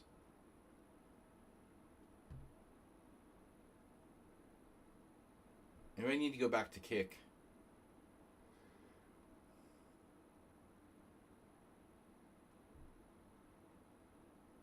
Analysis stream Thursday, tomorrow, guys. Let's see some games.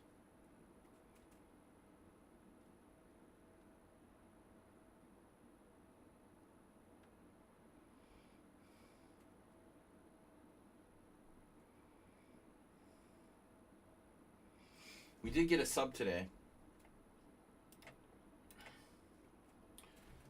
Nefedov was here playing. Is he still in? Let's take a look at the tournament. Is anyone still in? Nefedov, where's Nefedov? There he is. Oh, he won a game. You beat Asterbait. Oh no. Roslan's still playing. It's a Swiss today. Nobody likes the Swisses. Shaki's gonna lose on time.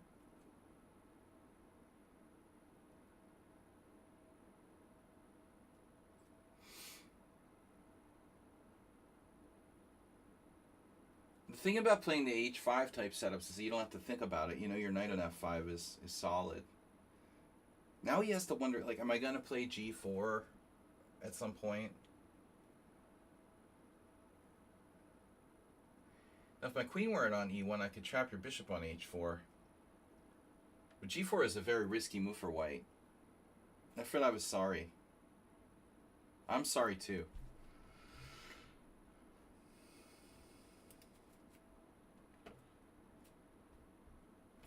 We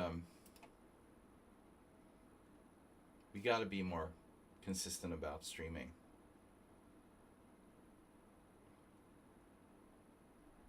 The MMA fighters, oh, there was a scandal about, yeah, the other day, there was a scandal about some MMA thing, but there's also the French guy who died. French gaming streamer. They were, like, abusing him or something.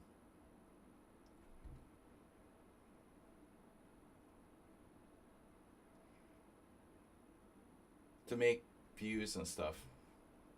So bishop takes should be considered, but I kind of think, like, not my plan here.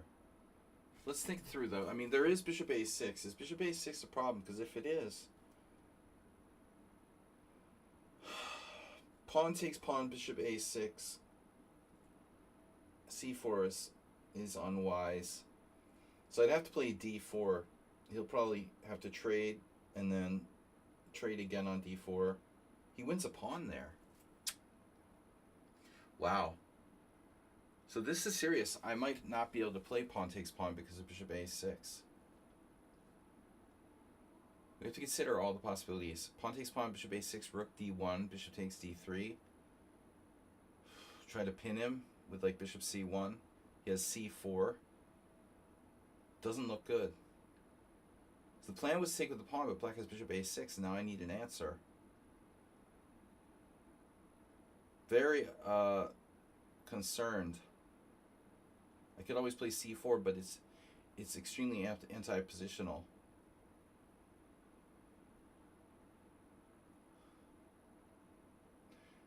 Pawn takes pawn, bishop a6, rook d1, no.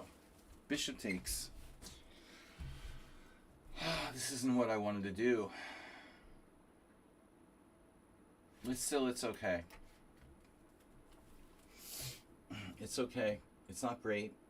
We got to do it. It looks like to avoid bishop a6. And my position is a little bit suspect. Well, I lose my pawn structure. You know, my pawn structure is broken in two pieces now. So from the pawn structure standpoint, black is better. I have a backward pawn. My e5 pawn is overextended. You know, this is much smoother to take with the pawn. I just didn't see a way to deal with bishop a6. I'm going to lose a pawn there. I can't protect d3.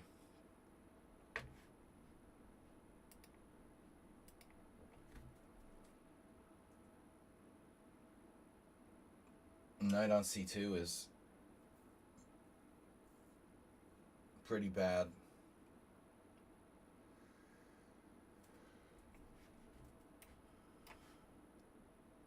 But white is still okay. It reminds me of a Larson game I saw today where he won against Friedrich Olofsson. But it was nothing. It's equal. This position is it's equal. It is. If anything, it's possible black's even better. I don't know, with d5. Okay, I have this, though. Actually, bishop d1 is really strong. This is a good maneuver. So he can't keep the d5 square. If he plays queen d5, I have bishop d1, bishop b3. This is very cool. So what Larson liked, I think, was the imbalance. And that's something that I don't embrace enough in my own games. I was criticized by some good players that my style was too clean, you know, too obvious. And I think they have a point, you know. You can't beat strong players if you don't create some maybe complications too easily. So you're like a computer. It's hard to be a computer, though. So should I go with b4? Speaking of trying to create some complications, this risks maybe overextending. Strong response b5. It's hard not to like that move.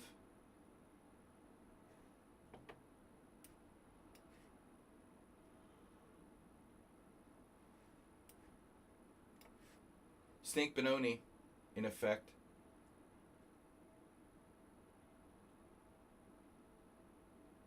We're getting somewhere, though. We're getting somewhere. He's freeing up e7 for his knight. That's why it's so important to consider what your opponent is trying to do. I have f5, Crusher.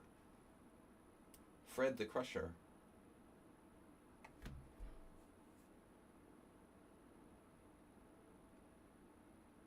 Suddenly an attack just appears out of nowhere. And boom, it's over. Just like that. Unbelievable. How did this happen?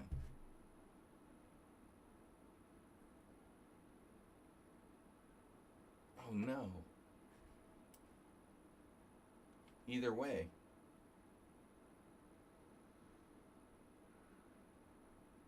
Crunch.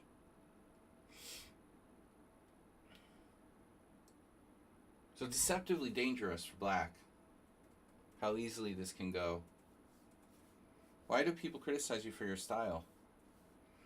Well, too clean. You know, too like correct, too obvious. But I'm talking about strong players, you know, 2500 level. Playing for time. That's all I do. All I do is play for the time. Shockey's smoking too much weed. Obviously. Ooh, Ruslan Bear with the end game. Oh no, what's happening here? Well, I mean, every game I play a little bit faster. So you caught me in round 5, where I picked up my pace, Shockey. If you played me in round 1, that wouldn't have happened. But I wasn't playing for time. I'm just playing. And you played slow. Honestly, it's not that I played fast. You played slow today. You played very slow in this game. To be fair. But I am getting faster. No, I think you were okay. Objectively. Maybe even bishop f8 was the final straw, you know? But I'll tell you, I'm playing that kind of position with black. I'm serious. I like the h5. Playing it like it's a Gurgenidze. And it's so easy to play. You just stick your knight on f5. You play h5. You leave your rook on h8. You know, you don't castle like traditionally. And this is the way I would always play in the English. You can either leave your king in the center, do something like crazy like king d7, or the most common plan is to manually castle. So you play h5, and then when you're ready, you leave your bishop on e7 where it covers both ways, and then you go g6, king f8, king g7, and you're all set. I played a million games from your side.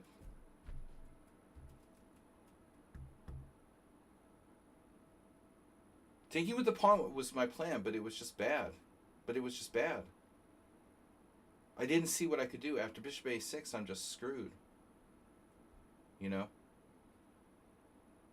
I wanted to take with the pawn. I didn't want to take with the bishop. And knight d4, yeah, I guess your move is just bad. You shouldn't play knight d4. I had exactly games like this against someone unsound. If you look up my games with someone unsound on Lee Chess, you can find almost the same type of thing, where he was white, and I tried to, get pressure down the open d file like you did. Yeah, your knight d4 is just not necessary.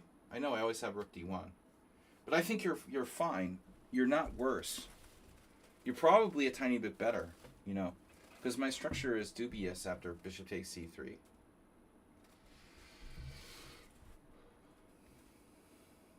What's happening? It's a win for black. Oh, this is going to be painful. All right, is there anything else going on? That's our last game. Not a lot of players today. I'm going to play Kelly. Coach is kicked out. Shaki is only on 3 points. We already played, obviously, just now. Played Siguru, played Ruslan, played the AIM, played... How many games did I play? I played Shaki, Siguru. I didn't play Siguru, but I played the others. Okay. I'll play Kelly. That'll be a good game. And that's the last game. So I won the tournament. Yes! Nefedov is still in, beating Asterbait, and you lost. Wow, Nefedov lost that game against Ruslan Bear. That's just to show you how scary Ruslan Bear is. He beat Nefedov, who's supposed to be 300 points higher. How does Nefedov lose to Ruslan Bear? He was totally winning. That's how. Nefedov was +4 in a king and pawn in game and lost. So, all right. Now, obviously, f5. But I think this is fine, too. Nefedov is up a pawn in king and pawn in game and lost. That's crazy. He just let him, walk up there and take his h-pawn. Oh, my God. Talk about letting your guard down, Nefedov.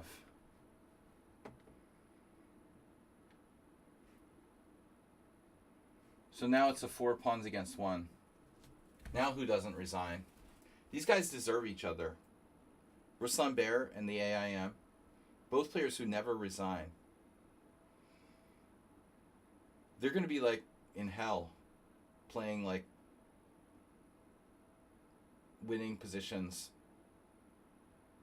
forever against people who won't resign.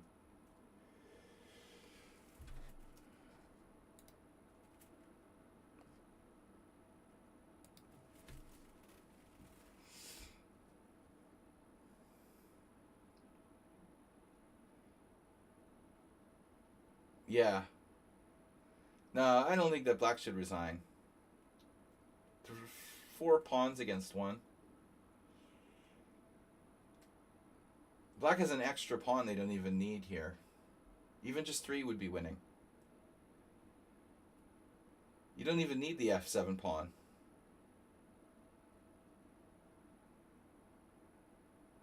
But Ruslan plays for time in the simul games against me. Okay, guys, analysis stream tomorrow. Pablo Kelly is now a subscriber thanks to gift sub we had earlier. Anyone who's a subscriber can submit a game to analyze on Thursday night stream. We usually do 8 to 10 games that we analyze together on the stream as a community. So tomorrow night, 6:30 p.m. CEST. Is my camera blurred again? All right. We did that again.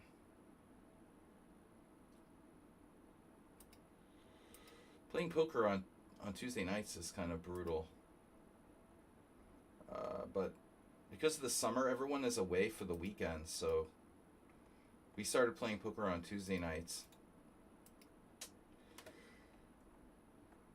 It's hard to find people. They all go away for the weekend on holiday and stuff. That's why I've been moving the stream to Wednesdays instead of Tuesdays.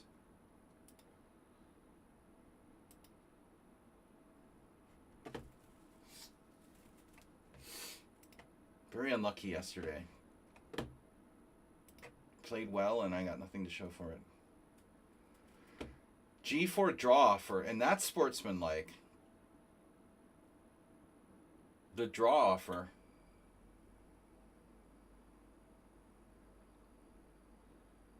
If I were. Actually, one has to say if I were, but I do not care. You mean if I were to resign? If I were to resign,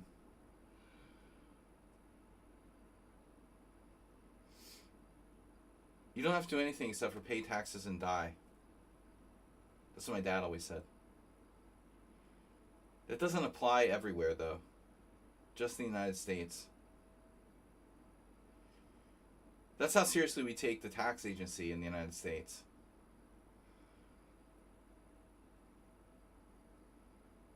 Be careful when you say, one has to do something, Nevidov. Okay. View tournament, last round. All right, phew, that was a long one. So I'm in first. Kelly's in second place. Shockey is tied for third with the AIM. Tied for third, fourth. Coach doesn't count. He's kicked out. Sigurumi has 2.5. Ruslan Bear with 2. Jiatu 2. Young Samurai is out with 1.5. Nefido has 1.5. And Asterbait still around. Schumacher dropped out by forfeiting. Not cool. After a win, no less. Asterbait, dude, you got to get on the scoreboard here. I don't know who you're going to play. You got to buy already. How many players do we have? It looks like 1, 2, 3, 4. Sigurumi may be gone too. 5, 6, 7, 8. Is there someone left for... Thanks for Anonymous Gifter. To Shockey. Does that say hockey? On my screen it said hockey. It was like cut off. It says an anonymous gifter gave a hockey. 987. There was an IM from Syria named Hockey. I never met him, but he was like the Syrian board 1. He's probably still exists, though he's old. Probably be older than me. Hockey. Well, there's a lot of Finnish playing hockey, so that makes sense. The Finns are very good at hockey. Wonder where the word hockey comes from, actually. Actual ice hockey word. Maybe it's some kind of bastardized Finnish word. Sounds Finnish, but it's spelled differently. They Anglicanized the Finnish word, hockey. Hockey was invented on the icy lakes of Finland in 1873 by Pingu and friends.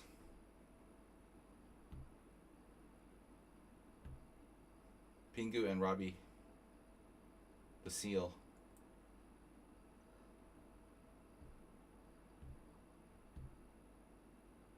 Ice hockey. Okay, guys, last round.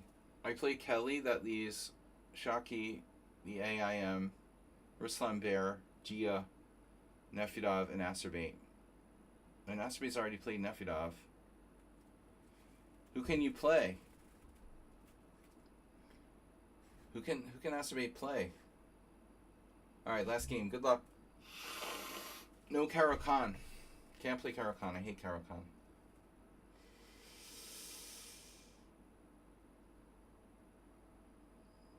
Oh, you played D4. Oh, yeah. Yeah, but you also play E4.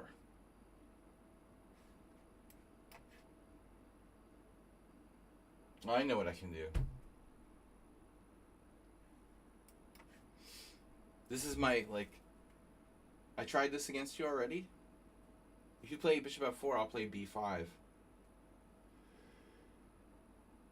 Just for fun. I have the tournament in the bag. But now you've been tricked into playing the Kraken. It's a reverse move order. I'm doing the backdoor Kraken. He plays like the Yubava London, but we tricked him into playing a Kraken. F4, critical. You know, most people who play the Yubava London wouldn't play this move. You know, just saying.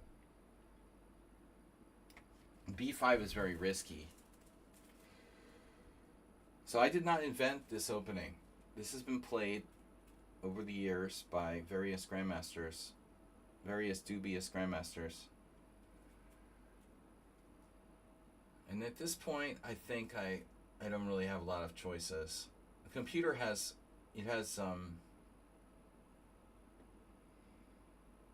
no, I can't play c5, right? I'm pretty much forced. You could play bishop e7, I guess. b5 is most critical.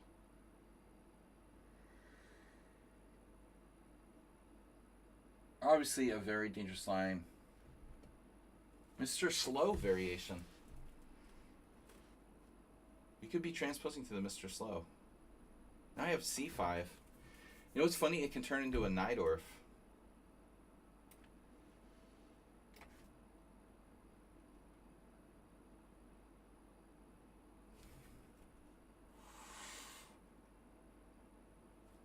Castles, C takes D.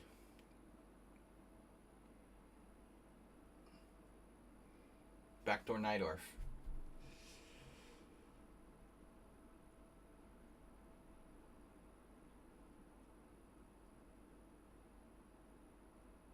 I played f4 d5 in the Blitz tournament against Canadian Plotkin and lost. That was played by Dizdarevich in the game once.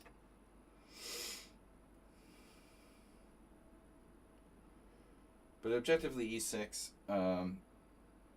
There's also b5, which is extremely dangerous for black after e5, but that's kind of the main line. I haven't put much work into the Kraken lately, but it's kind of a fan favorite. Obviously our Kraken theme in the screen.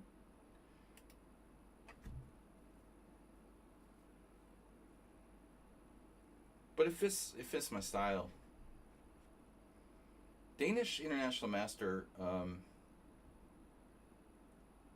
Jens Friis Nielsen played this a lot. And I always wonder, like, was he influenced much by Larsen? The hypermodern style must have had an effect on other Danish players, you know. Larsen was like the... Yeah, I've had this exact position happen before.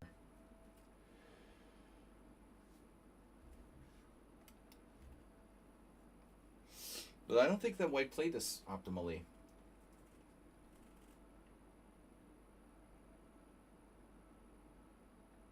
I've had all different sort of combinations of these things. Well, that's a weird move.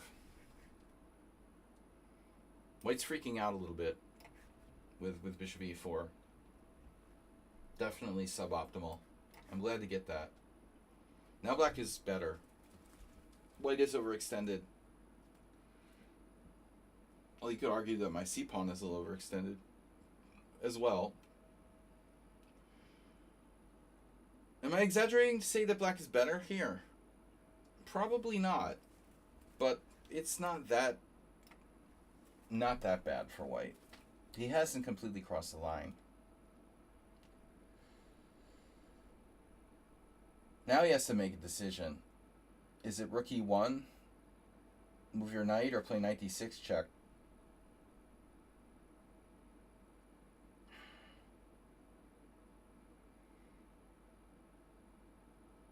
If you play knight d6 check, I think it's rip d-pawn, probably. The d-pawn is not long for this world. So it's hard to recommend knight d6 check.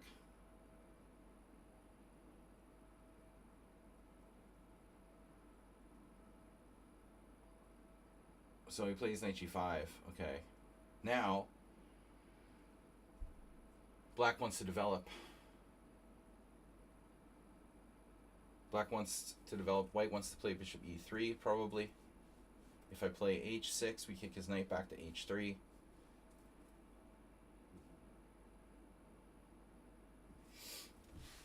My bishop is huge. Huge. We're huge with bishops. Right, Asterbate? So, you know, here, like, you don't want to give up that bishop for a crappy knight just to double the guy's pawns. I mean, you could. But I think it would be kind of a cashing in the chips sort of thing too early. The bishop's too good for that. Plus, I've got to watch a4. You know, I mean, a4 could generate counterplay. If I don't have a bishop, you know, on b7, then things could be a little bit shaky. I decided not to do that. Okay. So now what? Develop our bishop. We're going to put the knight on c5, probably. Free floating knight. What happened to Dragonfly Hunter, by the way? He just popped in and popped out. A little like Magaya Shaki. I can play f6, undermining the center. I like the c3 in the Shaki game. Or f5. Double edge business doing that stuff, man. Castle queenside. Maybe knight c5 first.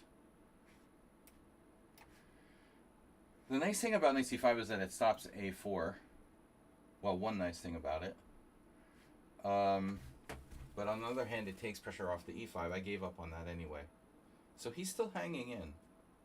I can castle queenside now. White's trying to recycle their knight.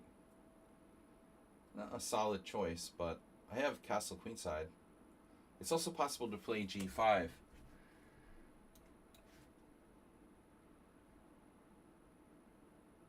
I don't know how safe my king is on c8 objectively. It could be really dangerous. Probably best not to do that.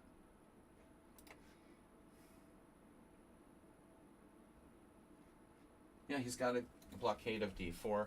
Not so easy. Knight a4 maybe for black. Encouraging b3. His king is not safe. My knight is also off sides on a4. So I don't think this is easy to decide what to do here. Castle queenside b3. Then I have knight e4. Rook d8. Castle's kingside. f6 with the idea of king f7.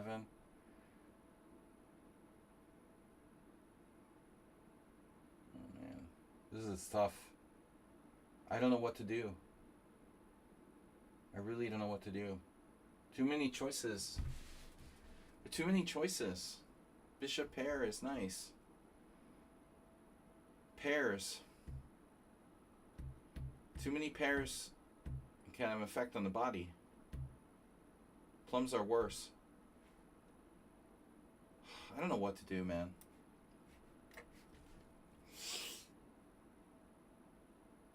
No. Asterbate, did you follow your blogs lately? You've been studying your blogs. The bishop, what do they call it? The double bishops. Oh, Grandmaster. One rook on the board might be useful. One rook or two. So Kelly's kind of just playing in a safe way.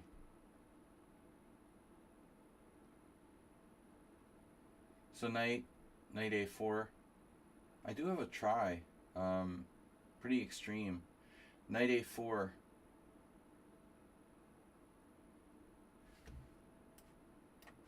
I'm playing like a wimp here. I have no risk at all. With the two bishops, I'm just slightly better. But by trading rooks, I think I reduce my own winning chances too.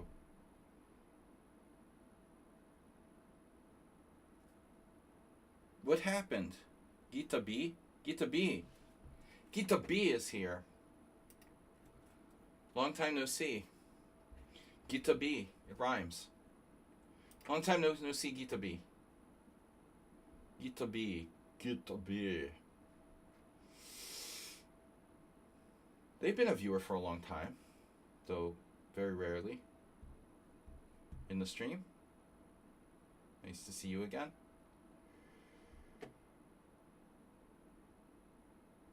GitHub.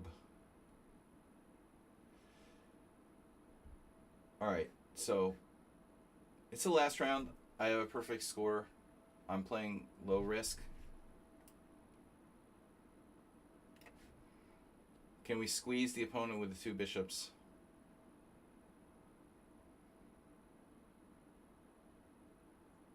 Maybe. The structure isn't really favorable. When you have the two bishops, you want to have imbalanced pawn structures. And here we have the matching structures. We need to create some balance, so that's still possible. I have c3. Wow, c3 is like a neato pawn sack. Oh, I also have knight. Ooh, also have knight a4. Knight a4 is almost a shot, but they have bishop d4. Darn.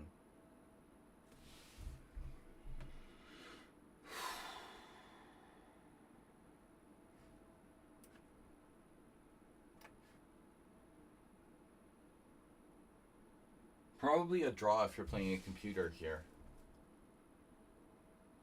Not so easy. This is the type of game where I would be prepared to play for hours, you know.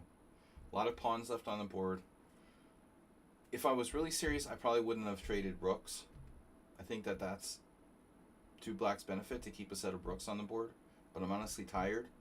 So, and the tournament is won. Asteroid, who are you playing? Where's your last round game? You didn't get a double buy, did you? For double bishops? Wow, b3. b3 is dangerous. Wow, that's extremely dangerous. b3, c3. Oh my gosh. b3, c3. Knight b1 is not recommended.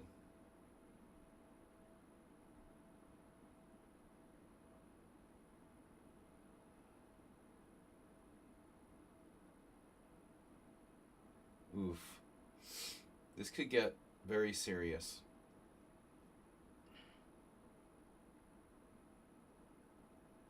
I missed this move. Nice. So white has knight e4. It's a problem for me. Oh no.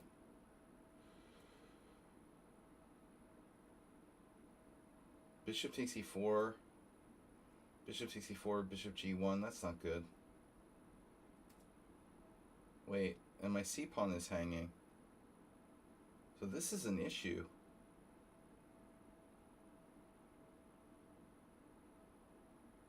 Holy calculations, Batman. I'm going to have to take that. Take the knight and give up my bishop pair. Wow. Missed that. That is kind of a disaster. Oof. Did not want to do that. I could be in trouble. They have to take with a knight. Okay. Alright, alright. No, that's important. They have to take with a knight. King up.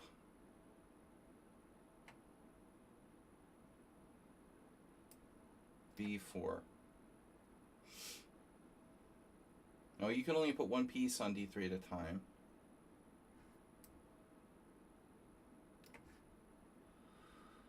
Fortunately.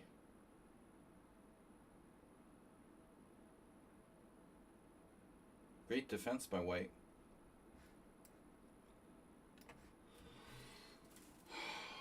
It's probably a draw still.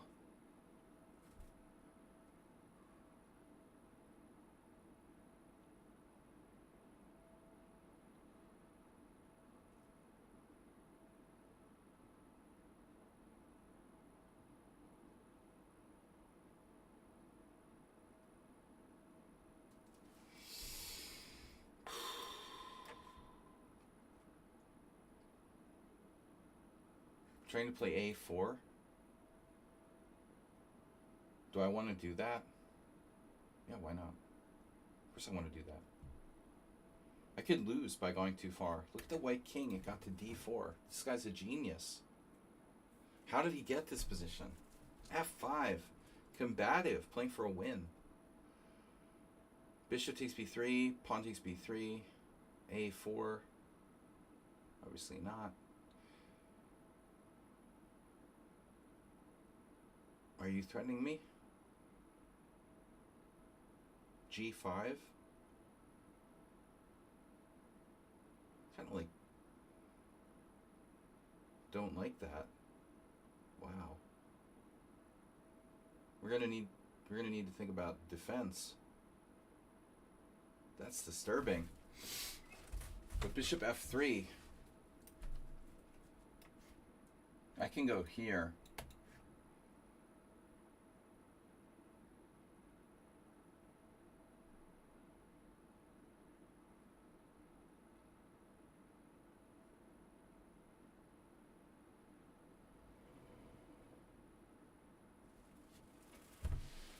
I have less time than an opponent. Imagine that.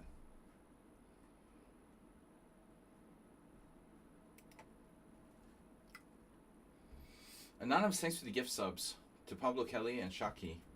Strong players only. Pawn takes pawn. If knight F4, bishop G4. Threatening bishop F5. An interesting endgame. The C3 pawn is a heavyweight.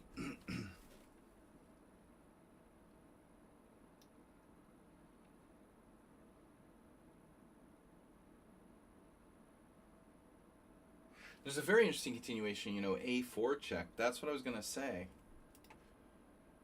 But man, if I take that, I have a pawn on the 6th. If I don't take it,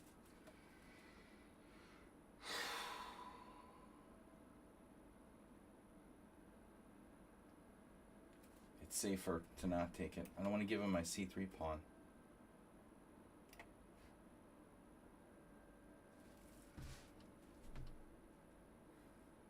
If I take it, they take on C3.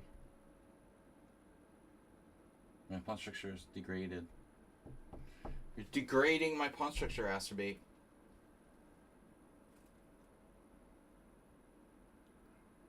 We have 6 games with this guy and no draws. I like draws. You know, guys, you know I like draws. Big fan of draws. We're big on draws around here. Or bigly lover of draws. Is black better, worse, equal? Unknown. Wow, I have bishop D1. Dude, that looks really strong.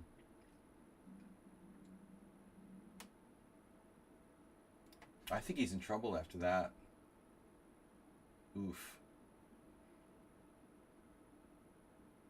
White suddenly, like, lost. What happened?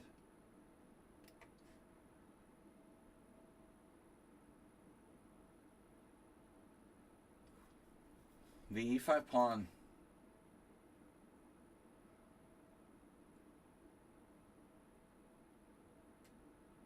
I wasn't even expecting to win this game. So 91 is like a blunder, but I mean, what are they supposed to play? I guess it wasn't so easy after all. Knight f4, possibly. We can see. Maybe my position was better than I thought. It's a good thing I didn't take on passant on a3.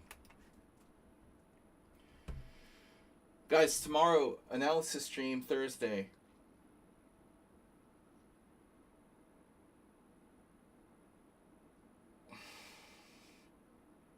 This is why bishops are better than knights.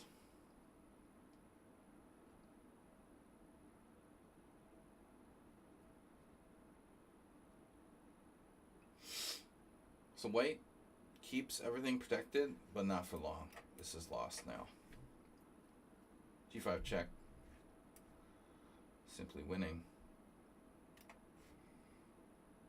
Well, I mean, I still have to break through. Clear pawn up, though. With threats on both sides. It's hard to believe he can keep me out. Possible there'd be like a bishop sacrifice. Yeah, now the knight can get out. So...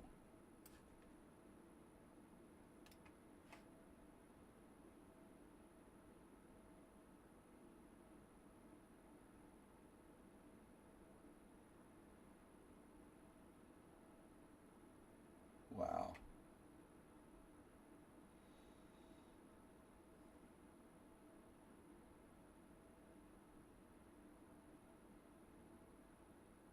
Position's pretty sharp, but I think I'm winning. The knight is... Man, he could have tried king c4 there. That was a little scary.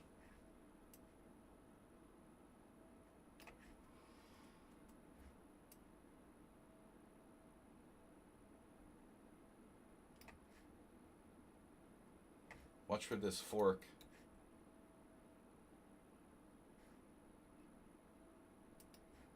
I don't know if I'm going the right way here with king d5. Objectively, maybe my king should try to get in there on h3. Yeah, now he's setting up the fork. But you're going back. You will go back. You're not going anywhere. Good boy.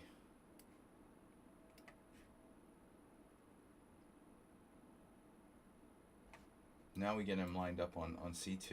My e-pawn can join the party.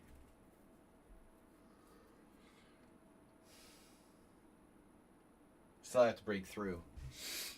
Can we break through? King d4 is very strong.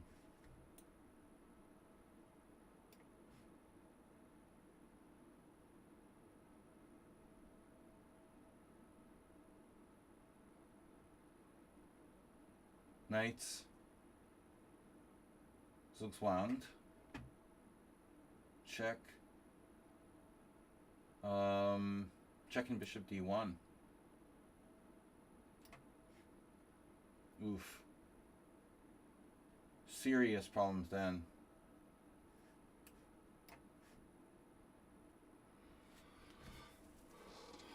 Because now the e-pawn comes down.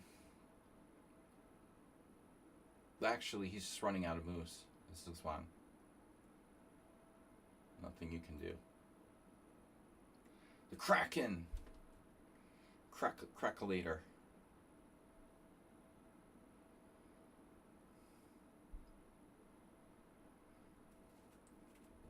Difficult to defend said position.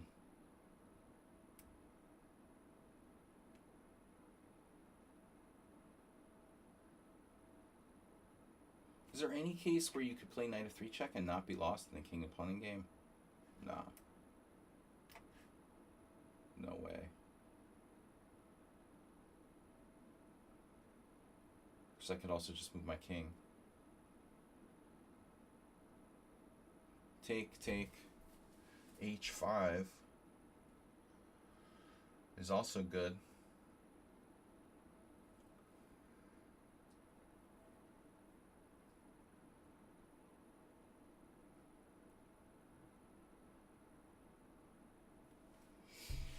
Fisher-esque perfect score.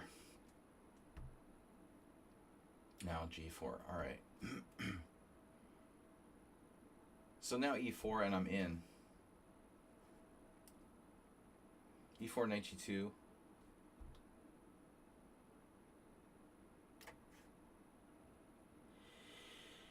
That's not good. Either I win the pawn on C2 or my king gets into E3. Boy, I just lost. But I wonder, you know, was he holding this endgame? He had the king on D4. He also missed a chance to go active with king C4.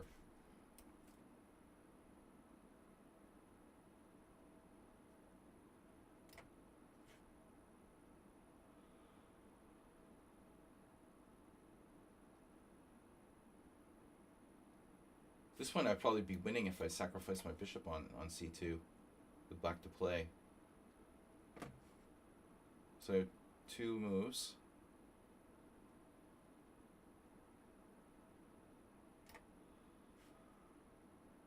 Can't defend C2. King F2, bishop C2. That doesn't matter. They're all going. Crunch and munch.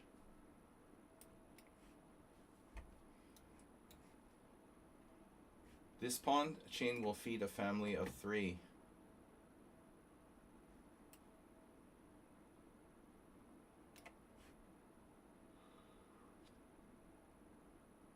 All right, so let's see.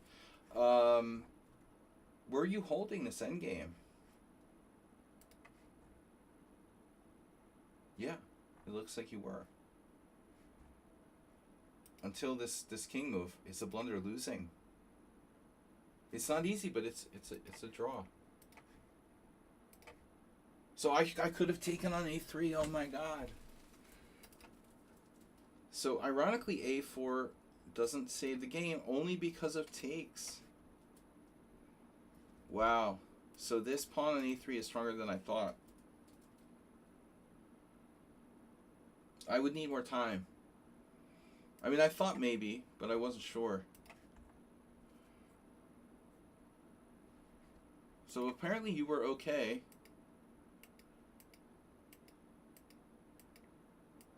Until F5.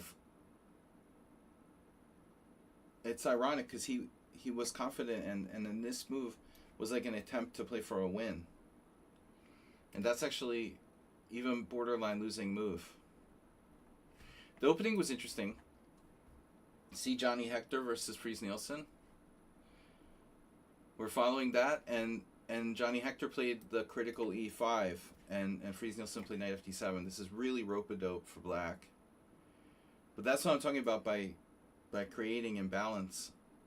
Fries Nielsen plays a really creative game. And to take out Johnny Hector, who's also very creative, very dangerous, just goes to show how dangerous the Kraken really is. All right, guys, back to tournament. So we still got one game going. Shockey playing with seconds left. Wait, I don't know who's going which way.